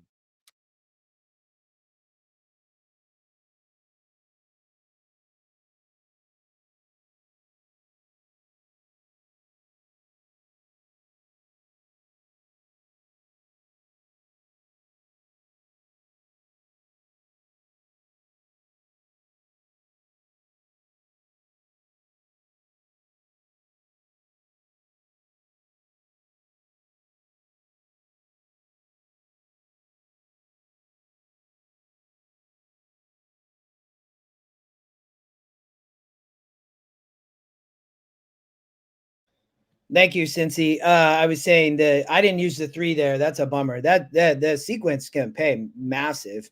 I think that the 3 horse there. Yeah, Tony, that's a bummer. That's okay. I thought it was a great sequence. It was 7%. You know, the pace stopped. It was a complete pace meltdown on the Tapeta, man. They went way too fast. You cannot go 23 and then go 45. You know, like that. That's just crazy. But I had the 7 and 11, you know, and some of those others, but the 3 sat a great trip. You know, Reyes rode back. I was off the dirt, gets back to the Tapeta. I mean, this horse had been running at similar levels, but got a perfect pace setup, right? So that was the play. You know, I didn't use the 3, no 3 for me. So, but I was just going through it, Chris. It had a perfect pace setup. Like it made, you know, I had the 7 and 11 who would they the 7 or the 10, there was I read on the 10, the 7, all the horses that I talked about, but no 3 for me, you know. So that was a good sequence. It was a fun it's pouring rain at Tampa. Yeah, Chris is in Tampa. Chris, you're on mute, FYI. So that's a bummer. Well, that was the shit sucking race there. Now that I'm off mute, so that sucked. And yeah, it's raining here about 20 miles north of the track. Yeah, the will pays here are going to be impressive. I will tell you. We can. What were the will pays to the 3 there? It won't. Oh, there we go. The double was 241. Oh shit! For a buck, man. And that was coming off of the long shot, right? And we had already in the long shot was the first race, man. That was just from the double. Yeah. So I mean, you're looking at, you know, pick 5s here in the will pays. Lay pick 5 at Aqueduct, Tony. Probably. How much time we got? What time is it? Yeah. Well, we probably. I can do it. I did not look there, but we can do it on the fly. I'm down. So, yeah. So in the pick 5, I'll be curious. Will we be able to see? It'll take a few minutes for it to populate once the race goes off, and so you can't do it from the ticket generator, I think is the issue. So what do you mean? I don't think in the ticket generator I could look at the right will pays. Well, yeah, once they come up, it'll just show you that they put the will pays over there by the ticket generator, but those will pays really don't have nothing to do with the ticket generator. No, but I don't think you can get to the will pays of each race yet. Yeah, that's the will pays. Yeah, but I can't choose anything other than the daily double. Click the drop down. It won't let me. Can you do it on yours? Let me look at mine. That's in the ticket generator, though. That's in when I'm in the ticket generator. That's why I was saying I wonder if you want a late pick 5, Tony. 1, 2, 3, 4. Yeah, okay. Race 6. Here, I'm gonna do this.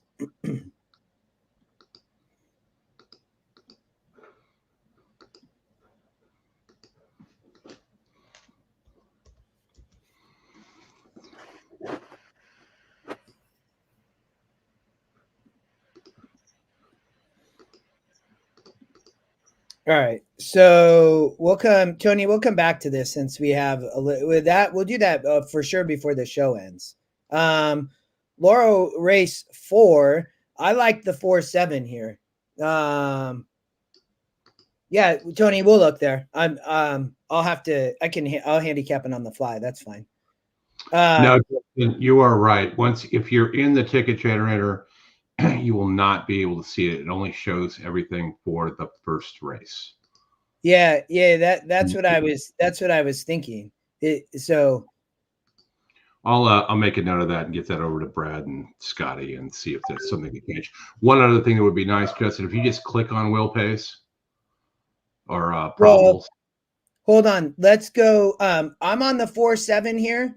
We talked about this race just so you know. The 11 in EquinEdge. We'll go back to will pays at Gulfstream in a minute, Chris. And then the 11 is the EquinEdge horse to watch in this last race. So, you know, going to be coming off the pace. But I like in race 4, the 4 and 7 exacta. So we'll get there in 2 minutes. But let's go back to Gulfstream. So Gulfstream race, they're going to be way out here.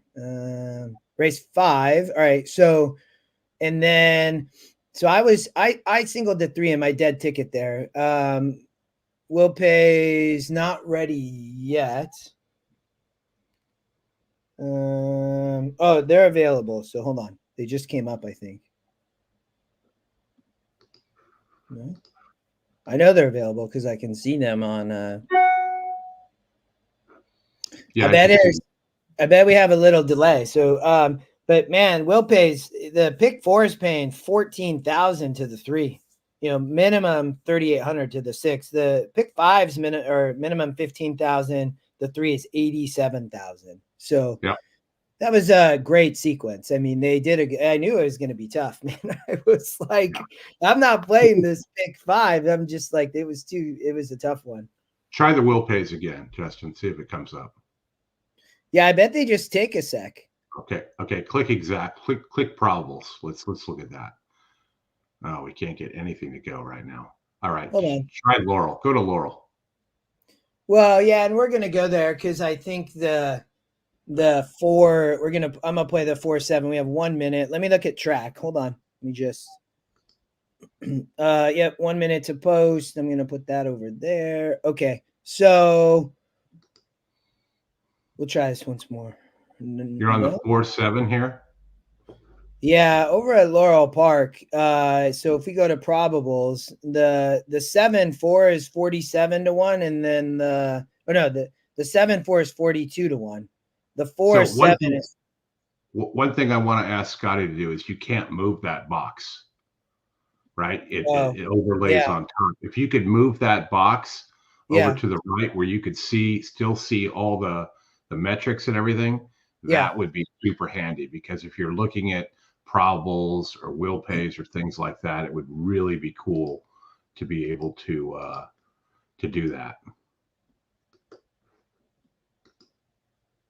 That's my exacta 4-7. So I need to actually play it though.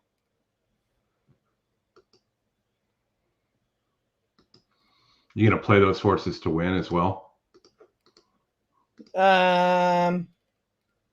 Yeah, just because to get what am I gonna do here? I will probably let me see.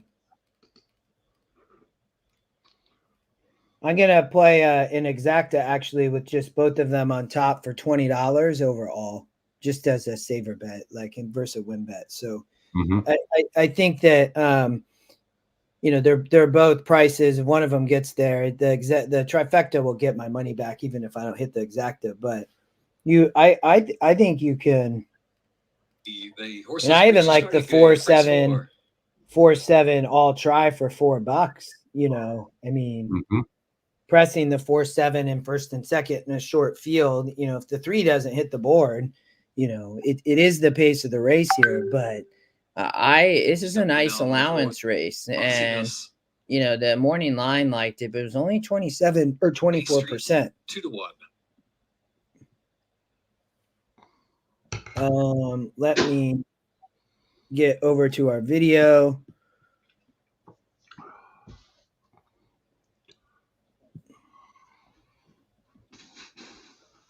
What's your big idea? Too many kisses. Man, Fairgrounds got bad weather today. That's a bummer. Phone ringing again. Fast tracked. Yeah. Goldiness. Following 7 furlongs.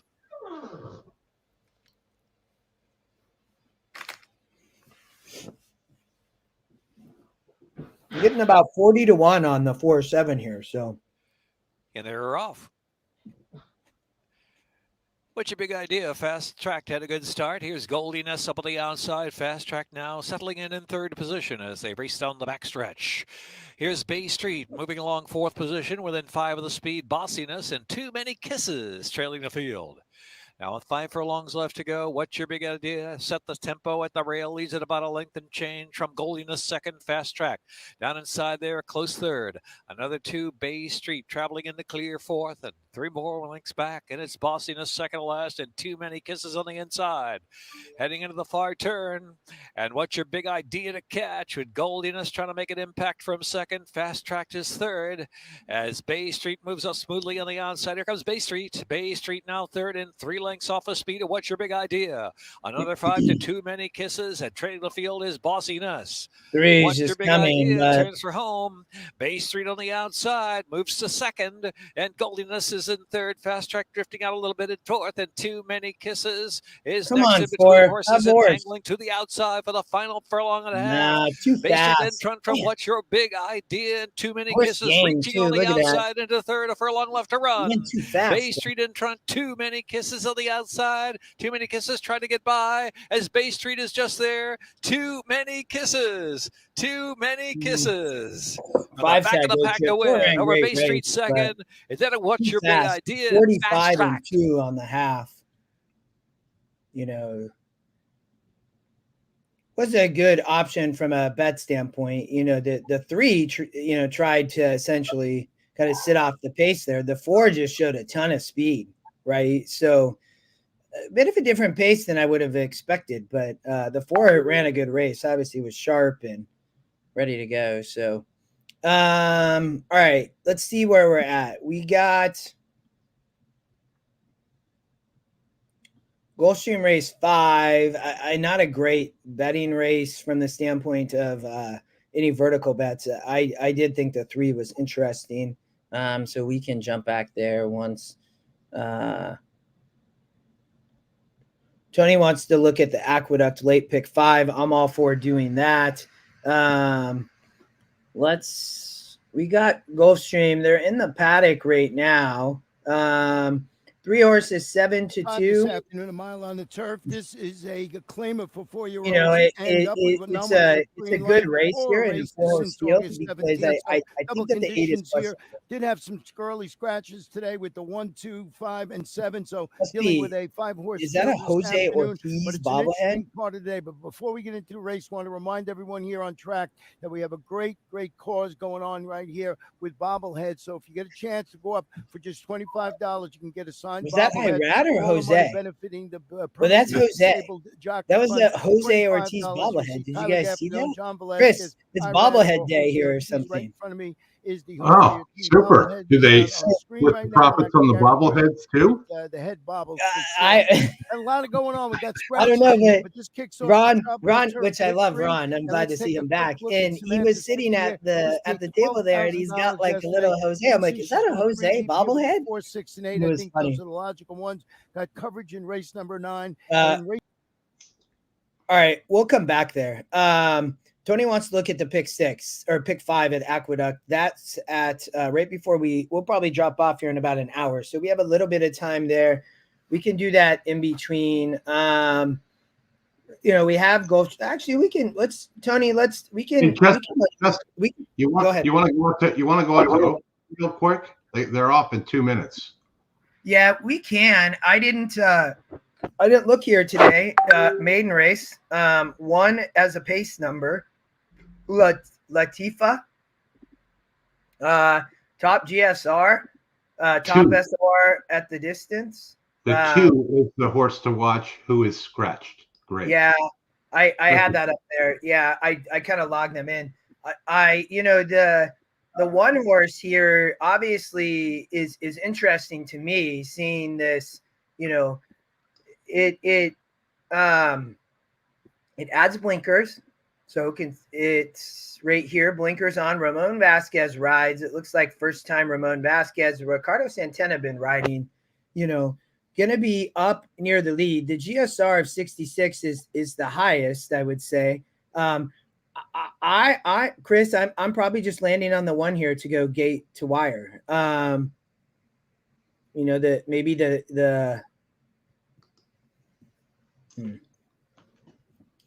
Let's see. Let me pull up I can pull it up on my iPad so we can listen at least. Mr. Matt Dinnerman. Beautiful day in Arkansas, it looks like. The 5 is the favorite. Get Out of My Kitchen. I mean, this horse is 0 for 12. We played against one of these earlier and were successful. So, I mean, what's the deal with this horse? I mean, been dropping. I mean, this horse didn't win a 34 on the turf, but it might prefer dirt. Gets back to a normal track. Has been on a yuck, but it ran on some Hawthorne tracks. I'm going to go, Justin. I'm just going to take a blind leap of faith here with the 6. Go when all else fails, go with the long shot. EquinEdge long shot. I think second GSR. Maybe this is a 1-6 EquinEdge, GSR play. I've seen these. Both these horses lightly raced versus bad field. 8's the first time start. 8 is working well, I believe. It is. So I would say that is something that I would pay attention to. I'm against the 5. I'm the 3 horse. Gallardo is riding over here at Oaklawn instead of Tampa. I think I might just 1-6. The 4 horse dropping needs a drop desperately. Not really loving that horse at 5%. The 8 is taking money. The 9, Wild Cherokee, second time out, big drop. Gets the Apprentice. Yeah, I'm going to go with the 6, man. There aren't too many second-time starters that I don't like. Harry Hernandez is a decent jock. Trainer's 9% on second out over the last 2 years. I'd take a small swing there and maybe look at a 8-6 exacta with the first-time starter. Kind of like the 4 a little bit, third off. Rita's Revenge. Beaten pretty soundly.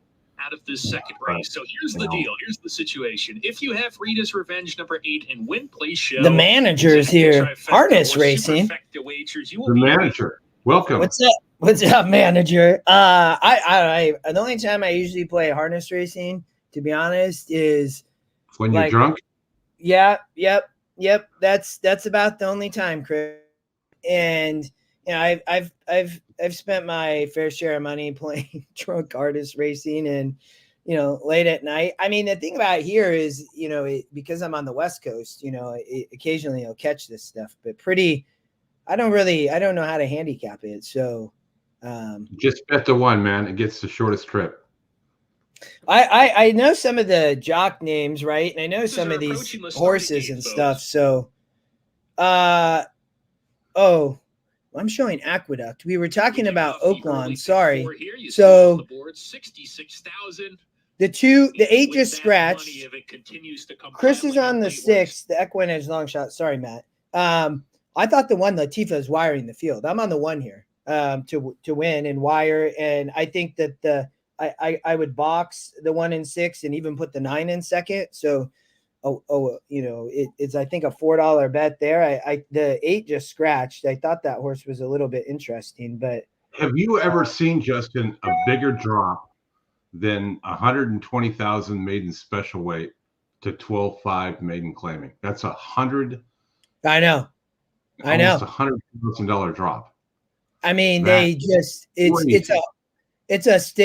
a homebred, right? And this horse, but at least I would say putting the horse at the appropriate spot. You know what I mean? Whether it is or not, I don't know, but that number is crazy. It is a homebred though, so maybe they. I went 1-6. I did your 1 and first with the 6 and 9 and second and third. Alert lead today. Wild Cherokee on the 4 outside getting into it. Latifa on the inside rushing forward. Wild Cherokee with a narrow lead. Latifa's right there. The other gray Zong's Irish Frost in that mix of horses as well. Choctaw Blessings is going to ease off the leading quartet. I mean, the 6 is sitting Dream Trip, in my opinion. I agree. who's the early trailer. I would love to see a 6 over 9. The 1 didn't get the lead. Is done. As an arrow edge into the turn. Come on, 6. Beat the 9. 6-9. Is 3 wide. Those 3 across the track. Shock Top Less is trying. Well, the 1 at least got out. Is on the outside out No. of the Come on, 1. Have some horse. Right behind her and a big space back to the other 2. We've got to get going as they hit the quarter pole. Battle continues on the lead. 6-9. Come on, 9. 9 done. On the extreme outside. 6. Trying to get to the early leaders who start to give way after that fast pace. Get up 6. Top Blessings grandstand. Good call, man. 5-1. Shock Top Blessings kicking away now. Come on, 1. Get up for second 1. Come on, 1. Come on, 1. Do it. Oh, No. 3. And Shock Top Blessings Get up. to win it. Going away. 3. There you go. Good call, man. Second photo for third. Close. FIFA and Boogie Eye. I thought the 1 was gonna come up and get there. Yeah, that 3 was just a little bit too much there, but still not bad. We'll take 6 at 5-1. Yeah, good call. All That was day long. EquinEdge long shot. Mm-hmm. That's what I say. Like, when you get to some of these races and you look at the 6 there, it's a second-time starter. I've been doing this for, I don't know, 30 years or so, and you get all kinds of second-time starters that will run, 6, beating 11.5 out before, and that was the first race, right? And they dropped it from 20 maiden claiming down to 12.5. And then we talked about the 9. The 9 was, 120, dropping 100 grand, and it probably needs to drop 1 more level. Yeah, I thought the 9 actually might have run. It got, the 1 horse got stuck on the rare dueling that, and the horse actually, if that horse gets the lead, I think could be dangerous. That was very close, man. We almost paired those together. That was close, but good call on the 6.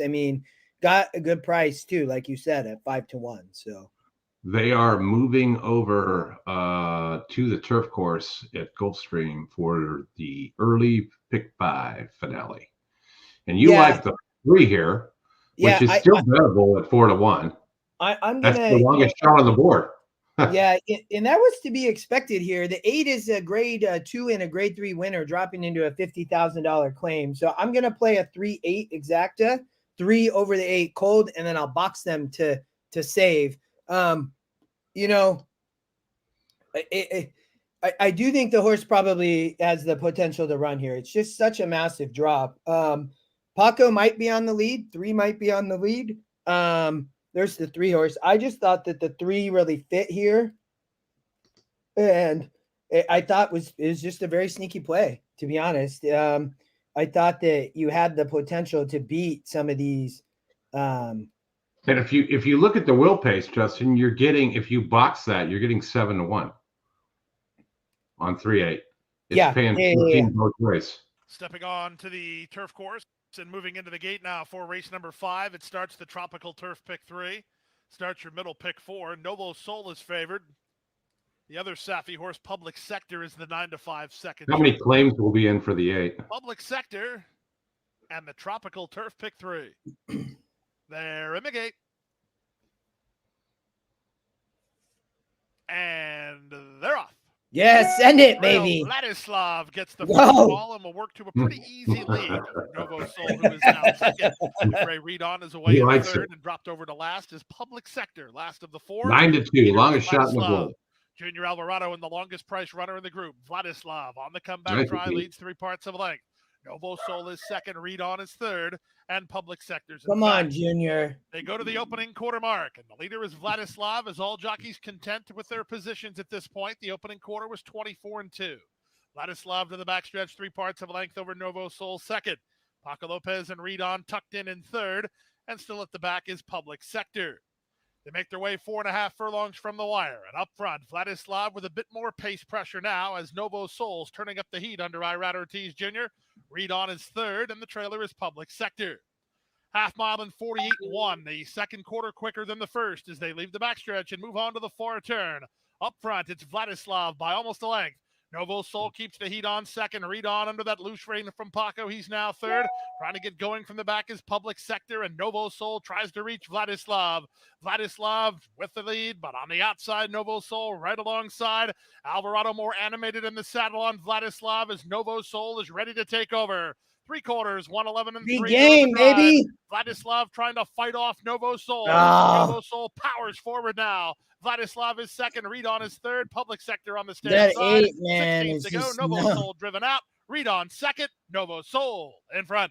Second I is don't Read know. on. To be honest, Public Chris, it's Sector, kind then of sad when you Vladislav see in that 134 with fourth. horses like that. It's like, I mean, I think the horse is just probably doesn't want to race anymore. And like, they're like, we're going to drop into 50 with the 8 horse, but 6 horse wins. Irad Ortiz, just a little bit too fast for Alvarado. Irad put too much pressure on him. Yeah, for sure. It was worth the shot though in that sequence. Big, getting back to EquinEdge, and then also we can the big will pace there at Gulfstream Park. That was a great early pick 5. If anybody hit any part of it, well done. When you go back to will pays here, I don't get them, but we'll have to see what's going on. Tony wants to look at Aqueduct, Chris. So why don't we go there? Race 6 starts in 38 minutes, so we can.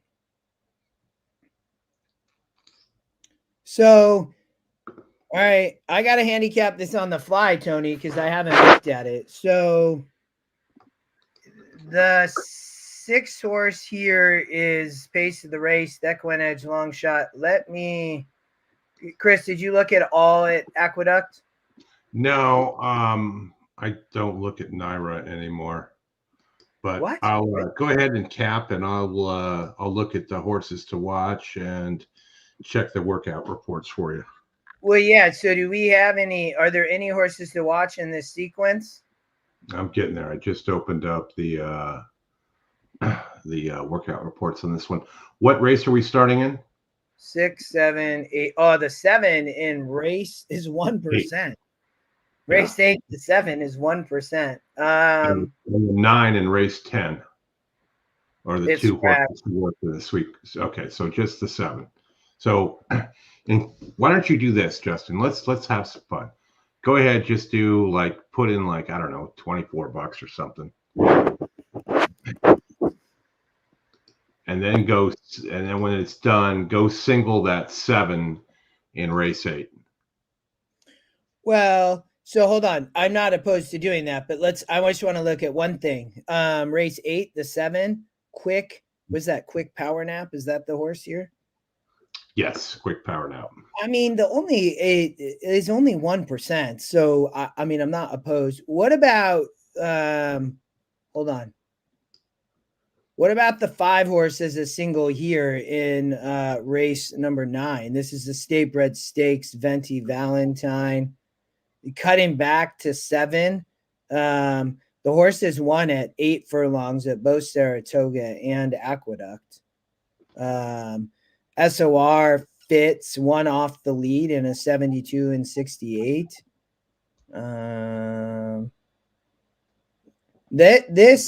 I probably am singling here, I would guess. Jose Abreu, Manny Franco.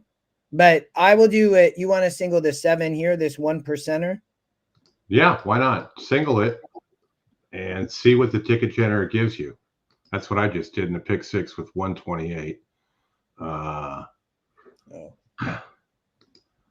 And lock that.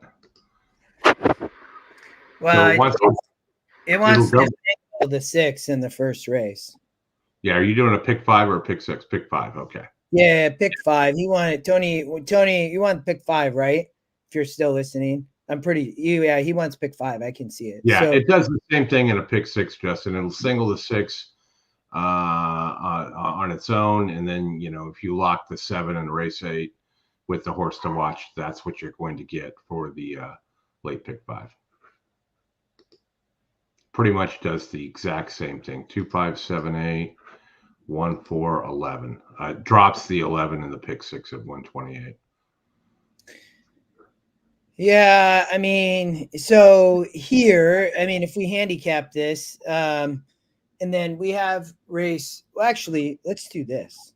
We're actually going to look at race 5 here too, since we're looking at Aqueduct. So, and then we'll jump back to this pick 5, and then maybe we'll look at Laurel, and then we'll probably hit Laurel. We have Fairgrounds, and then we'll be back to maybe Gulfstream. We got about 40 minutes or so. So let me get the sound on. We can't stream. It's snowing. It's snowing at Aqueduct. The 2 is the current favorite here. Agility. All one-time winners. Non-winners the 2 lifetime. 25,000 claimer.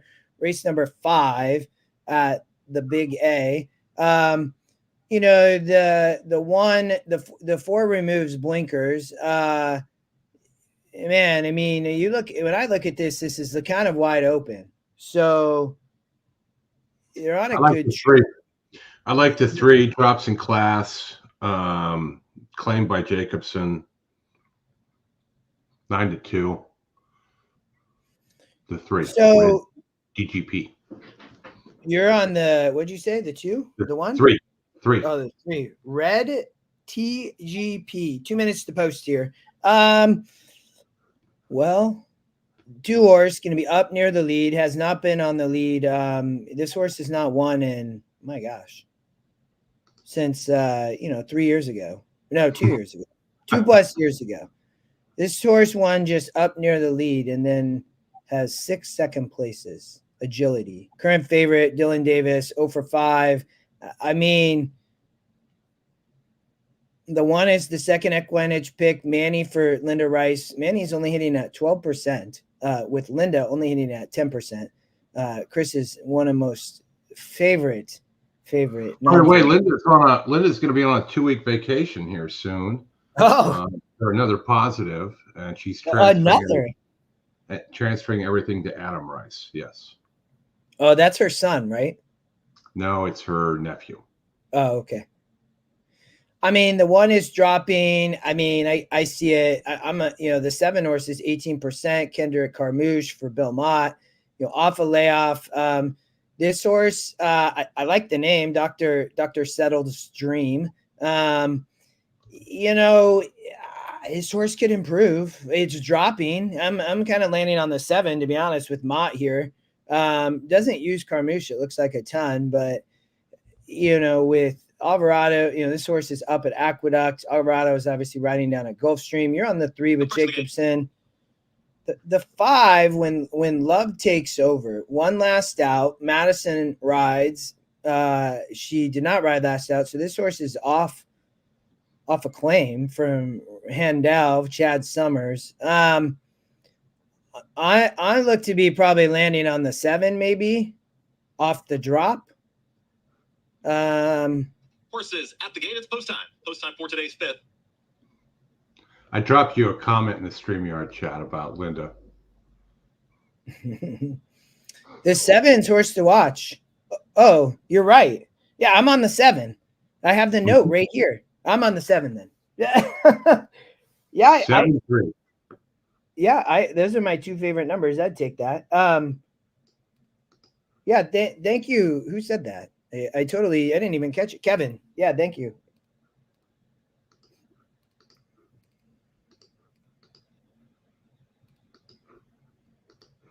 I just, all right.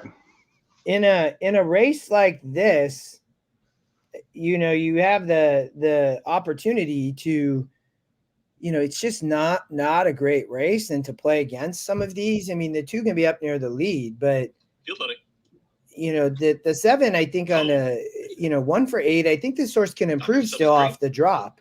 It's maiden, and it's been facing very, very tough. No real issues either. It had an issue, but then came back. So finally gets the right drop. We'll see. All set. No. And they're off. There goes the 7. Dr. Settle's Dream has early speed in between horses. Here's When Love Takes Over. When Love Takes It's Over. the long shot, the 5 up there. Moving forward red. DGP wants to be up with the leaders. Now going to track in seconds. Going to back. Is crossing over. Will be when takes over. Is now the clear leader. Peter is up by a length and a half. Dr. Settles Dream. 5 tried to scoot away there. 7 wasn't going to let that happen. Still waiting for some room.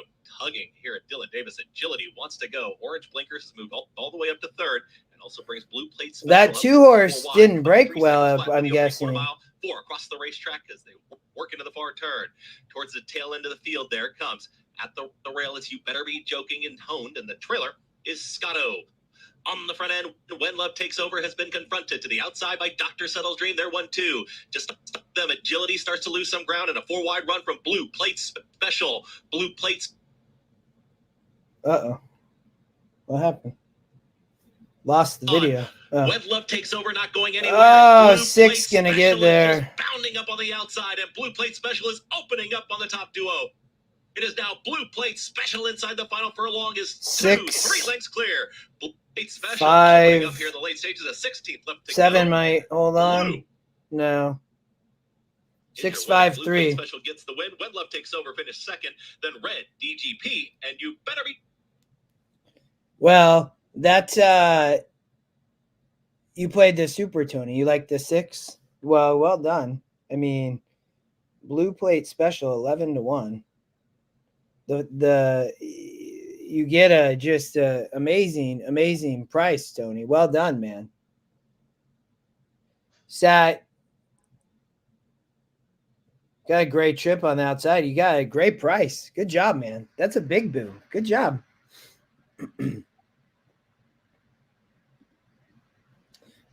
We can go back to the pick. So, Tony, what do you think about the 5 then? And I thought that the 5, just on the 5 in race 4, Venti Valentine was a little bit interesting. I mean, the 8 up here on the lead, Majestic Return, one last out, stretching out. You know, this horse has not, it's run at 7 one other time. 7 horse, one last out in a 60. So gonna have to improve, won a 66. I just, the question is like kind of what's, grade 3 was a 78, too tough, but didn't really run, bump between at the start, ran on, maybe had bad start. And then here still maybe a little bit too tough. And the Bay Ridge, I don't know. I'd be curious. Tony called that 6 horse, Chris.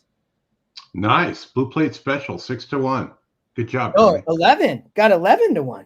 11-1. Even better. EquinEdge long shot finished second at 14-1, and then your 3 was third at 3-1. Big.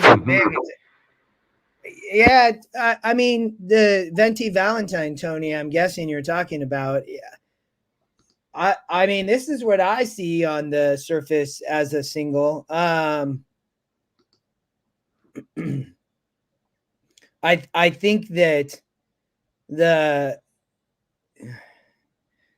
I'm just wondering what's going to happen up here on the pace. So going to be on the lead and one easily and on the one easily, but these reverse tougher and now stretches out to 7. So I think I'm going to play against probably the 7 did win in a 64 off the pace. The 1 is going to for sure need to improve here, I would say.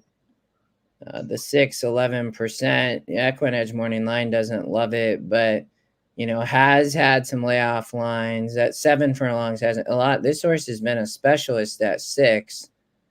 Full order finish. First, the 6 Blue Plate Special. Second. Let's jump over Chris to Laurel race 5. I know the 11 is a horse to watch. Yep. And then we'll come back to Aqueduct. So 11 horse, I moves into the, off the 9 post. I thought that this horse actually would run okay. The race is off. Okay.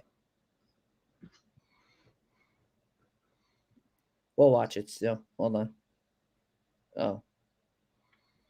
11's got a lot of work to do.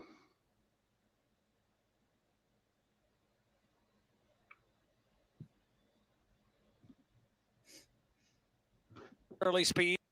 Gambling Czar is followed by Disputed Notion, and Appendage has a lot to do well last, heading into the far turn run. And so Irish Warlock has a narrow lead in the rail riding. Jim, somebody said that the Sunland Park Derby, right? Position now 2 from the front. Next is Major Cam in 4th. Then Boca Guy racing off the inside. They're followed by Long Live Now. Right along for a little more from the back of the pack. Disputed Notion and Gambling Czar and Appendage. Into the far turn run, Irish Warlock has wide in the margin, opening up 4, almost 5. He's on fire, the closest ones from second spot. And Disputed Notion trying to rev up at the far outside with a run. Here comes Disputed Notion in the third and beginning to gain ground with confidence. Get the 9. Come on. For home now, and it's Irish Warlock in front. Get up, Irish 11. Warlock, he's on fire. Disputed Notion not quite yet fully set down as they come to the final 3/60 of a mile. Irish Warlock, Disputed Notion just gliding up on the outside into second. Has dead aim on Irish Warlock. Irish Warlock and Disputed Notion. Disputed Notion, Irish Warlock. Irish Warlock, Disputed Notion. At the 16th pole, puts ahead in front. Charging to the second wire. Disputed Notion. Good looking score from Disputed Notion to win. 2 lengths over Irish Warlock, and then it was he's on fire. Placed a win bet earlier, Chris, when I was betting in a place. I played the double into that, but missed the 4 and 7 in the last. But yeah, I had played the 11 earlier too when you were talking about Laurel. Yeah, 5 to 1. 0.62. Great nice price. Right down the track. Yeah. Alan. You could see that car crash coming with the 9. Yeah, Alan, I talked about it earlier. I missed coming back. I got hung up on the Aqueduct pick 5 there, but we had talked about the 11, briefly earlier in the show. All right, so we got like 8 minutes to get to Gulfstream race 6.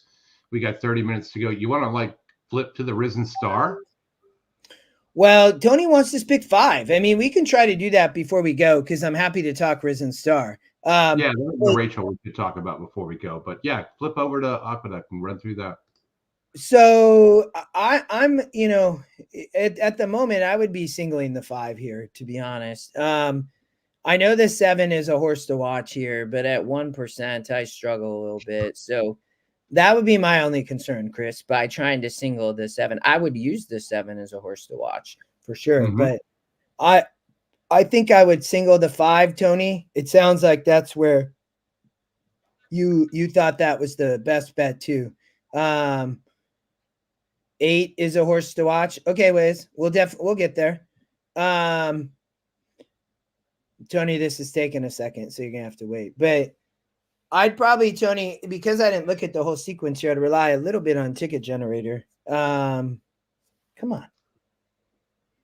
Okay. Oh, what?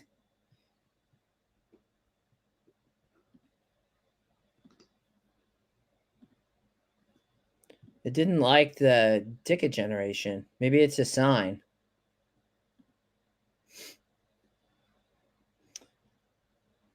Long shot 2 is okay.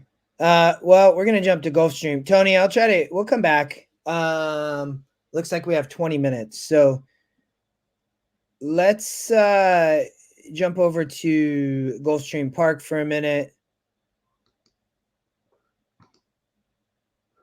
Chris, it's slow on my end. I don't know if it's just me or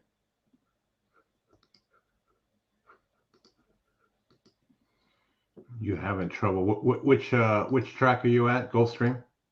Yeah, it's just slow. I can jump back here. So, Tony, this is just through the ticket generator. Race 6. So, I don't know, maiden special here. 4-5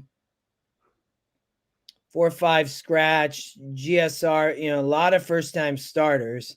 Yeah, 7 of them, Justin, have 3-star works, too. Just a heads up. Yeah, I mean, the one horse is a must-use with Manny Franco. This horse is the second EquinEdge pick. I don't know. Maybe I'd single even here, to be honest. I know that's scary, but the 7, the EquinEdge long shot, the pace of the race. 10 horses, Fletcher, Carmouche, also first time starter. mean, I look here, Chris, and I'm like, okay, this 6 horse, like, is this horse going to win, or is a first time starter going to win? I mean, it's a state bred maiden special. The 9 is bred well. The 3 is bred well. The 1 is the first time starter EquinEdge long shot and is taking money.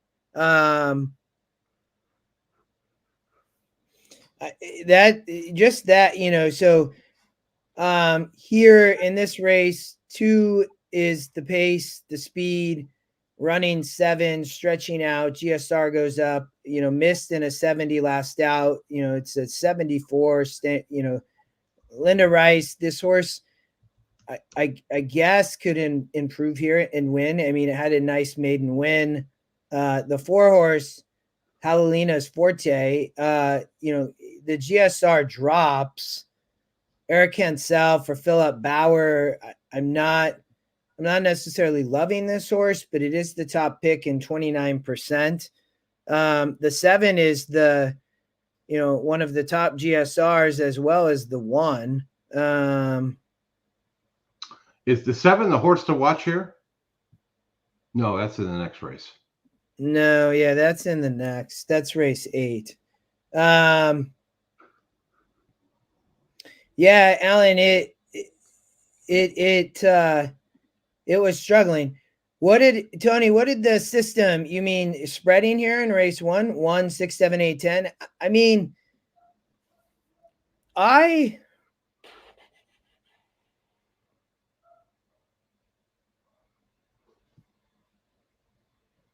I'm worried, I would say, about the favorite here, the 4 horse. I mean, 7 is for sure a tricky distance, I would say.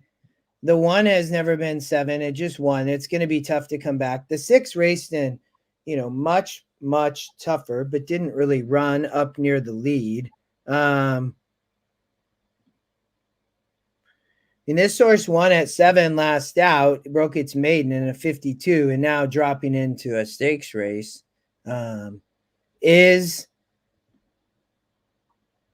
Fletcher for Carmouche, it's not state bred.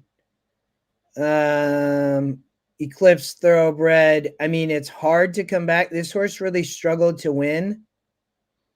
But what I would say is it did get to 7 and it broke through. I mean, what do you think about horses like that, Chris? I mean, Tony, you say spread. I could see here.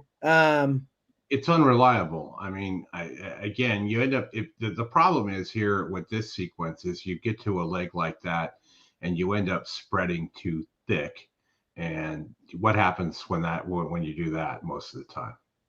You get the favorite, right? Yeah. I mean, that's so when you go that thick there and whatnot. So it's almost like you play 2 tickets, right? Single the favorite there and work around it, and then play another one and not single it and see if you can, find some bombs here and there. Maybe you can eliminate a horse or 2 and not get burned. I don't know. I'm gravitating towards the long shot, to be honest here. Like I don't like the 3 has not won a race, and so that's an interesting tell on this race. So you like the 5? You like the 5 as a single in race 9, right? Maybe. Let's come back to here because Gulfstream, they're on the track, and then we'll come back to this Aqueduct. Tony, okay. Yeah, let me know what you had. And Jim, is that your horse? Let's Gulfstream Park race number 6 does have an EquinEdge horse to watch here, the 8 horse. Pace, lone speed could be very dangerous at 9-1 were my notes. Let me see if I can share. Yep. So I looked at this race. I thought that the 8 was interesting, the 5 and 6 as well. So I thought that you have a 5 first-time starter. The horse isn't bred well, but the 11's the horse taking the money. Does have a good work. So, but the 8 adds blinkers. The work is nice in my opinion, and it's a horse to watch. And you're getting 9-1, Chris. So that's where I landed here at Gulfstream Park. They're out on the track there. Evander, Cosmic Jerry, thanks for stopping by. Coffee and horses. Yes, brother. That's how we do it here, early on West Coast. And Chris has got some plans tonight, so we did an early show. Yeah, bourbon on the East Coast, bourbon and horses. Coffee and horses on the West. I don't know what Gustrin Par means. I don't know what that means, Evander. No. Ishwan Gulfstrill. I don't know what that means either. But I do know that I like the 8 here at 9-1. Yeah, I can get behind that. I probably play,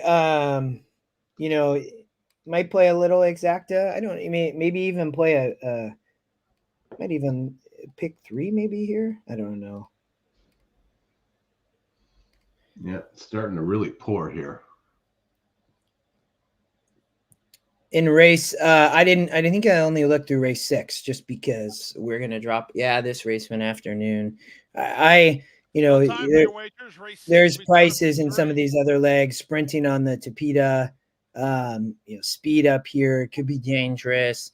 Then race 8, another maiden. The 3 up here on the lead. I thought Gulfstream had a good card even late. I looked a little bit. You have a horse to watch in the 9, and then also the 7 in race 8. Another 1%er, but the 9 horse also.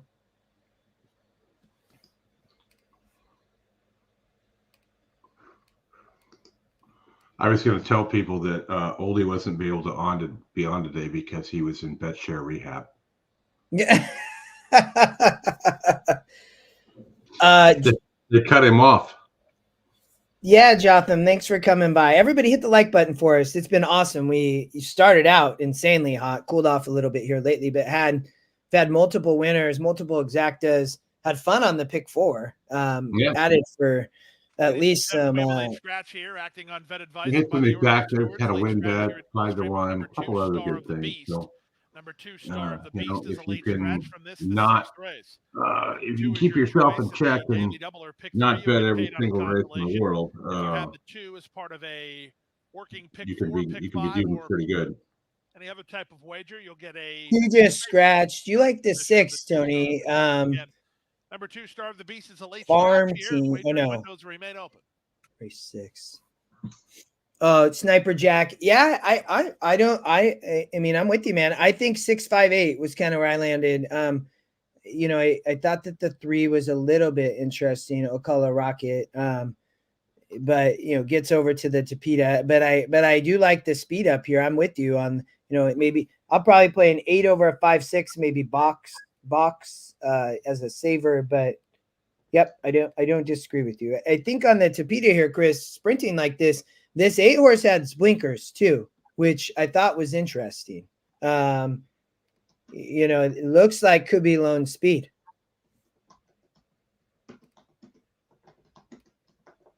It does.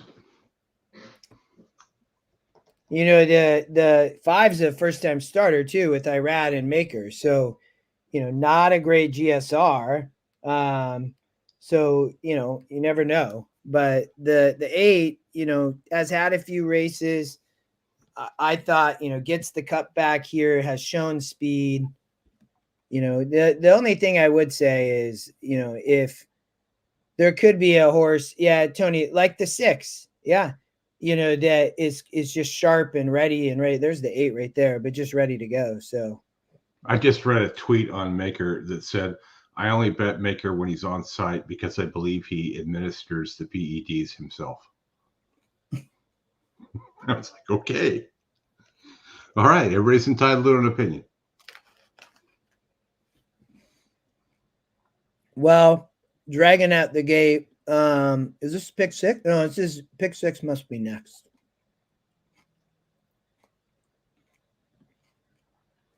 Yeah, it is next. Tony, this 1 horse at Aqueduct Silver Satin is getting crushed at the window, man.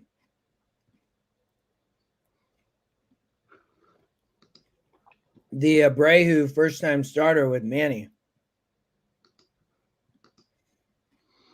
I remember when horses only got crushed at the window back in the day. You'd be on track. If you ever saw somebody walk up to the window with a satchel or a bag or something, you knew a lot of cash was coming out. So it's a field of 8 going 5 furlongs on the Tapeta track. Still time for your wagers.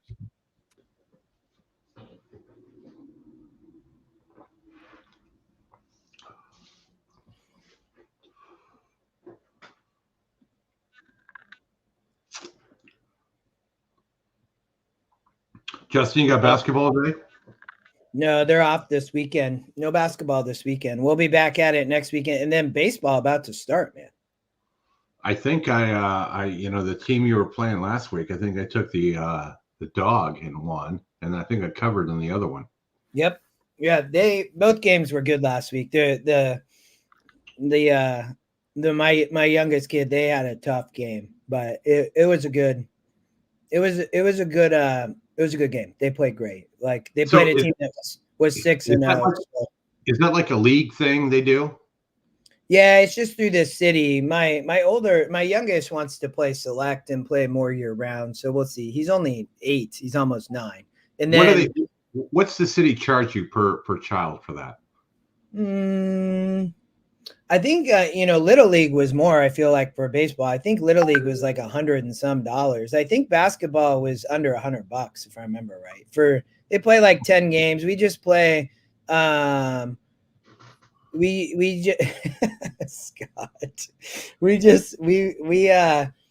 They play about 10 games and like they just play at the local middle school. It's just around the corner. It's nice. Yeah, my other project that I talked to you about, that's one of the things we're looking at too, is youth sports and building facilities for those types of things. But I can totally see you as Dennis Hopper and Hoosiers. Last chance to wager. I am very vocal on this.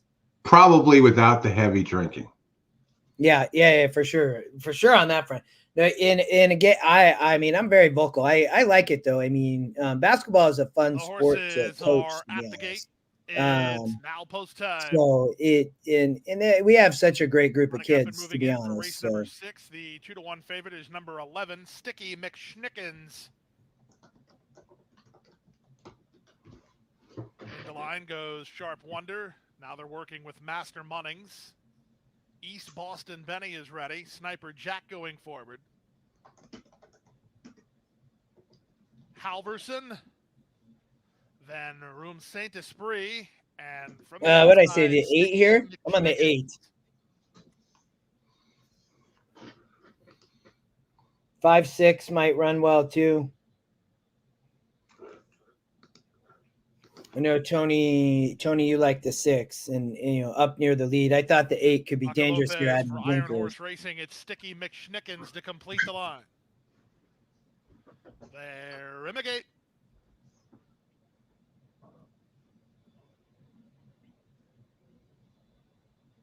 And they're off.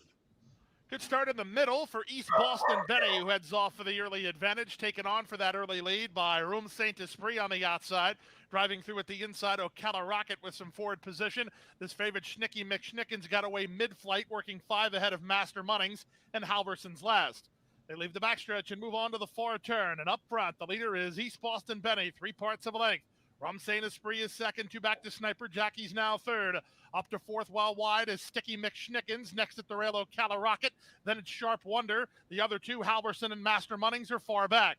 They move to the top of the stretch, a quarter of a mile from home. And East Boston Benny, he has the lead. On the outside, Rum Saint Esprit takes aim second. Sticky McSchnickens didn't go on.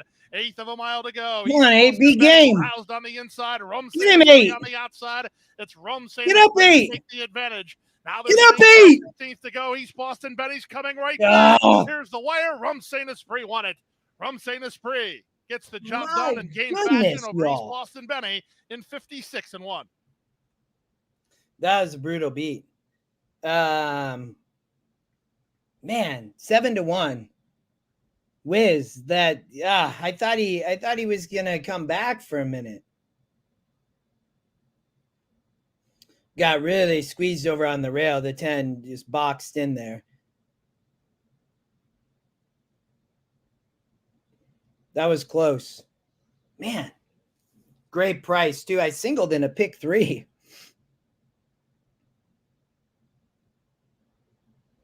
You singled the 9. What race, Tony?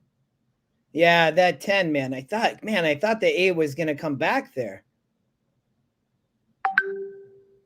It was so close. The 8 got really, I mean, whoever was on the 10, whoever was on the 10 did a good job of just kind of being aggressive there, right? And coming over. Jose. And then Jorge Ortiz was on the inside there.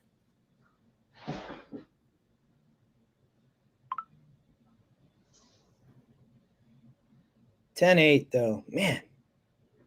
All right, so back to Aqueduct, I guess. We got, so Tony, I guess, objection. Inquiry. Ladies and gentlemen, we have a steward's inquiry. We have a rider's claim of foul. Jockey Jorge Ruiz, who rode number 8, he saw Boston. Let's get this. Come on. He's claimed foul. Oh, back into things. I like that. Well, I would love for this. I got so this. I didn't. Obviously this wouldn't. I would love to win one of these. These don't. Usually I lose these. The top 2 blinking here. Hold on. You all watch. I'm still trying to handicap this Aqueduct pick 5 for you, Tony. I'm probably singling the 5, I guess. I'm not sure if I had another spot to. I singled, Chris, the 8 there at Gulfstream in a pick 3. Nice. I played the 8 to win in place, so I'm glad that the favorite's out of it, and I'm at least going to cash some of that, and maybe all of it. He's oh man, so. He definitely, the 10 came over there even, and then they obviously had a little bit, Tony, so do I. Oh yeah, hits him pretty good there.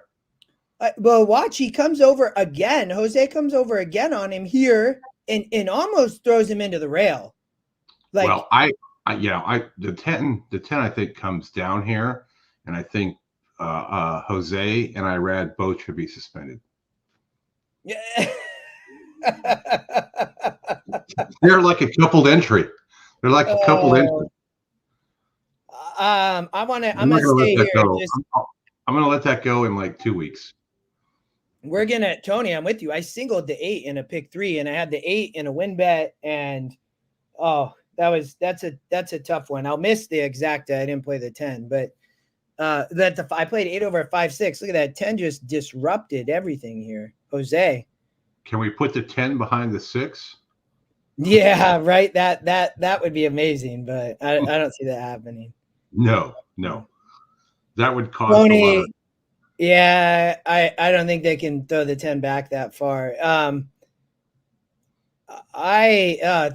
looked like he tried. I know they were aggressive there at the end, but it looked like Jose almost tossed, almost bumped the Jorge. So they bumped there, and then Jose comes over again there, and then he almost runs him into the rail here, right? Mm-hmm. So, and then they bump there. It's a little bit aggressive there. I'm sure Ruiz was probably pissed, I would guess, when he almost threw him into the rail. Yeah, and these things just aren't settled in the jocks room anymore. Yeah. In the pick 5, I probably I didn't really know what to do in the last race, to be honest. I remember being at Santa Anita once, maybe 10 years ago, and Tyler, and it was grass race, turf race, and Tyler Bays was on a long shot, and Corey Nakatani was on the second choice, and Tyler just bowled him out on the outside. He lost like the right iron and finished. Corey finished second. And there was, of course, an inquiry, objection, all that kind of stuff. And when they came out for the next race, Tyler had a fat lip and a black eye. Really? Yeah. And you know what? They didn't have another problem for quite some time, because that's how those things were settled. Yeah.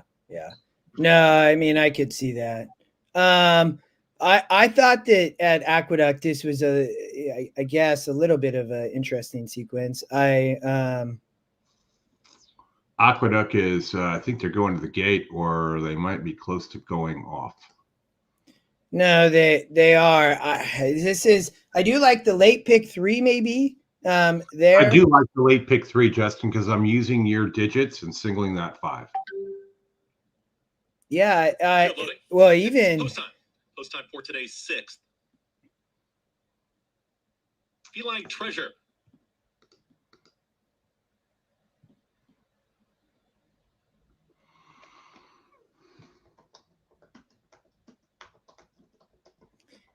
if I was to play, oh my gosh, this is a tough sequence, Tony. I'd single the 5 in race 4. Maybe I'll play the. Actually, what I'll do is I'm gonna play a pick 4. The one horse was taking a lot of money, Silver Satin here, and this Irish first time starter, his horse it's working well. It could be just go and be gone with Manny Franco. Does he jump up? Yeah, hopefully. It feels like he's due. It's been a couple years. This is a long inquiry. Come on, put this 8 up.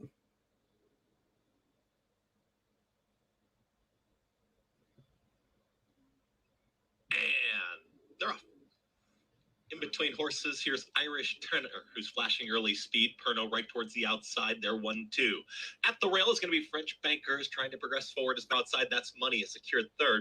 Up to My Knees, and it is now back to 4th. Come on, Wiz, drop the 10. I'm with you, brother. Silver Satin is now 3 off the lead. Towards the tail end is Feline Treasure. There with the trailer, a Romantic Charmer. A two-way battle for the front. 23 seconds flat for the opening quarter mile. It's Irish Tenor and Perno. They go at it. They are head and head into the turn. That's Money. Kendrick Carmouche, they're on the move. Now 3 wide and in 3rd, coming after the battling duo. At the rail, there is French Banker. Lane Luzzy waiting for room. Just in behind them, Silver Satin is under a drive here from 5th. Far back to the rest right now is trying to rally on Up to My Knees in it as they reach the top of the stretch, and Irish Tenor is ahead in front. Here comes That's Money rolling down the grandstand side and diving down towards the inside. Silver Satin has found clear running room, is moving through at the inside. It's That's Money who's got the lead. Irish Tenor. There's that first time starter one, but the 10 gonna win it. It is That's Money. Looks like. Ladies and gentlemen, after reviewing the films of the race, the stewards will make no changes to the running. No change. As is. The result is official. The stewards substantiate the rider's claim of foul. No change made. 10-8, 6-5, 11. It's official. Now I'm not sure why it took so long. 3-year-old Big Gelding by Buchero. They had to talk to Ortiz's agent first. Paul Sharp, the winning breeder here in Florida. Yeah, I don't know there. That's Dave Fawkes, the winning trainer, the winning jockey. Hall say Ortiz. 6-1. That's a bummer. I don't know what to say other than that, you guys. 7th race is up next. 7th race starts. They definitely got tossed there. I mean, they were aggressive at the end. But... It's a field of 9. Win, play, show. Exacta, trifecta, superfecta. The 10 race not offered here. Daily double, pick 3. Rainbow 6 possibility. We're here at 3 o'clock. Rainbow 6 carryover. Yeah. Why don't hold on one sec. Let's no DQ, Tony. That was a bummer. Where are we at? Hold on, Chris, before. So we're Aqueduct just ended. Tony, I didn't play a pick 5, so I'm assuming you used the 10. That's Money there. That's Carmouche, yeah. So Wiz, I removed the Florida. That's exactly right. Yeah. I would say we can Laurel race 6. I didn't look at it. I mean, I would say we might just close it down there. Close it down with a DQ, I guess, or no DQ. I don't know. The only let me see. I guess Tony, maybe I'll leave you all with a Aqueduct pick 4. I guess. There you go. So let me share, and then we'll hop off, Chris. So I don't know, maybe $70.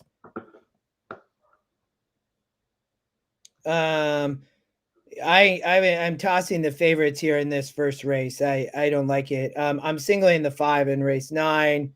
I'm not using the 9, Tony, the favorite there. I'm just using the 1, 3, 8, and the 7. That's the EquinEdge horse to watch, and then spreading in the last.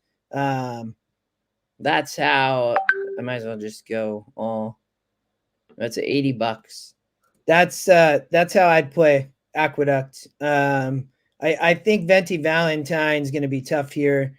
I know that the 8 or the 8's going to be up on the lead like this, but I think that the 5 horse, you know, you get a good morning line angle. You have 71 at 7 furlongs.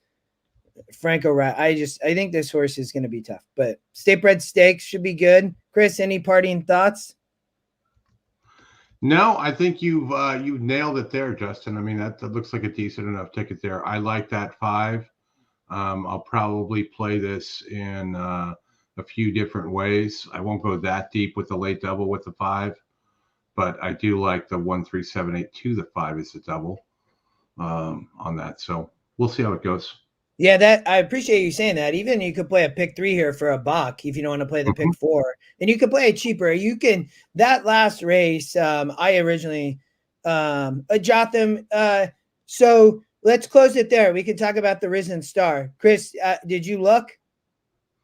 I've looked at that race several times during the week. Let me pull over there so I can get my notes on that one, and then I got to pull one other thing up here, but give me a sec. So Jotham, I do think I have not followed a lot of the Derby prep. So I actually almost forgot that we had the Rachel Alexandra in the Risen Star this afternoon. So great racing to come. You know, I think that there's a lot of talk. I think that this is going to be a great race, and I don't disagree with that. I really do. I think that there's a lot here. Do I think that Track Phantom is much the best? I don't know. You know, if you look at Sierra Leone in this race, obviously Chad Brown, you know, this horse kind of came on and, you know, was 12 back. And, you know, you have a lot of people talking about Hall of Fame. It just broke his maiden. Santana rides for Asmussen. So, you know, Track Phantom's kind of the talk here with Rosario. I'm personally not sold, Chris, in my opinion. Where did you land anywhere of just, you know, from the standpoint of where you thought a horse, you know, a winner here? Yeah, I'm going with our friend. I'm going with the 10. I'm going to take a price here. Bill Mott, John Velasquez, winner last out, off the pace, kind of fits the profile. I think with the wet track and whatnot, it could do well. I realize the GSR isn't there. Top wet GSR is the 4 at Sierra Leone. Just missed last out in the Remsen in the mud at 9 furlongs. I think it's a different race this time. The funny thing is, let me get over to the stream here. If you look at, are you showing Fairgrounds? You're showing Aqueduct. Oh, sorry. Hold on. Now I am. Thank you. Yeah. So if you look at the graphic there on the left, it looks like a very short race for 9 furlongs. Right? Looks like a quick straight race. Yeah, we're running quarter horse. So it's obviously a 2-turn race, and the four, when you look at the 4 last out, the 4, you know, it ran 2 turns at 9 furlongs at Aqueduct in the mud and nearly got there. So that's probably the horse to beat. But again, second time. I don't know how good this horse is, though. I know. I agree. Totally agree. You can see vast levels of improvement on things, and in these kind of preps and whatnot, you know, favorites and second choices and, you know, middling prices and whatnot are things that I'm just not interested in. But I am interested in 12-1 on the 10. You know, Mott's been doing well. He picks up Velasquez here, who's obviously looking for a Derby horse. And, you know, could this one be it? Maybe. If it can repeat that last out effort and come from off of it. Now, the back end of that is the races we've watched at Fairgrounds. You know, you kind of need to be on the lead with the way the track's playing. But that may not be the case when you just get a bunch of fresh 3-year-olds here. So there's a lot of things that could happen with this race. Jotham, thank you. I'm on the 9, Cardinal. So if that's how you pronounce it, Flavian Pratt rides here for Todd Fletcher. I think that this horse, it was on the lead last out. It won off the lead as a first-time starter. It is lightly raced. The GSR goes up. It's a 78, which is totally fine. It's top at the distance. I think that this horse is completely overlooked at 14%. I think that this could be Pratt's ride, to be honest, in the Derby. I really do. When I saw this horse and I looked at the race, and I don't know, all the other figures. Kevin, I don't know what all the other figures are. There's the 4 horse, so the 4, 8, 3, 5, 11. But I thought that, gets a fine post and, second time long. It was at least impressive from the standpoint that was inside in a 1 post in a 6 horse field and dueled. Yeah. I don't think that's the trip the horse gets today. I think it's going to sit back again off of not it, and it might get the lead. Flavian might send, but and he might just be sending and the horse is sharp and it's gone. I think that's the way. Flavian could also sit off the pace though, because the 2 in the 11 is fast. Track Phantom is fast. So I think from that standpoint, if the 11 goes, Flavian's going to sit back off of the 11. And in my opinion, I thought was dangerous here. I looked at this race and I got to a pretty quick answer. So I was like, well, I think that's how I would view this race. And I think we'll get a great price. Yeah, I agree with that as well. The last thing that I would end on here is look at the long shot, Honor Marie, 2 for 3, ran well in the mud. GSR isn't bad and whatnot, and has already won a grade 2. So that's worth noting. Bejarano aboard for sort of a no-name trainer who's, 10% at 9% and 33 out. So that would be another one that potentially use underneath, but I would try and beat the 11 and the 4 as well, and just kind of go from there. But I do like the 10 resilience at a price. Yeah, so you're on the 10. I'm on the 9. But great. This is a great race, the late half of the card here. It really is. So I wish everybody luck. If you're playing that tournament at Santa Anita, good luck. If you're playing other tournaments, good luck. Chris, it's been great. It was a great show, man. That was a lot of fun. We almost got a DQ to help us. That was close. Yeah. We start out with a 20-1 winner. We hit a few along the way. Hit the like button on the way out. Join a coaching class, and we'll see you next week. Thanks, everybody. Enjoy the weekend. Good luck today. Bye-bye.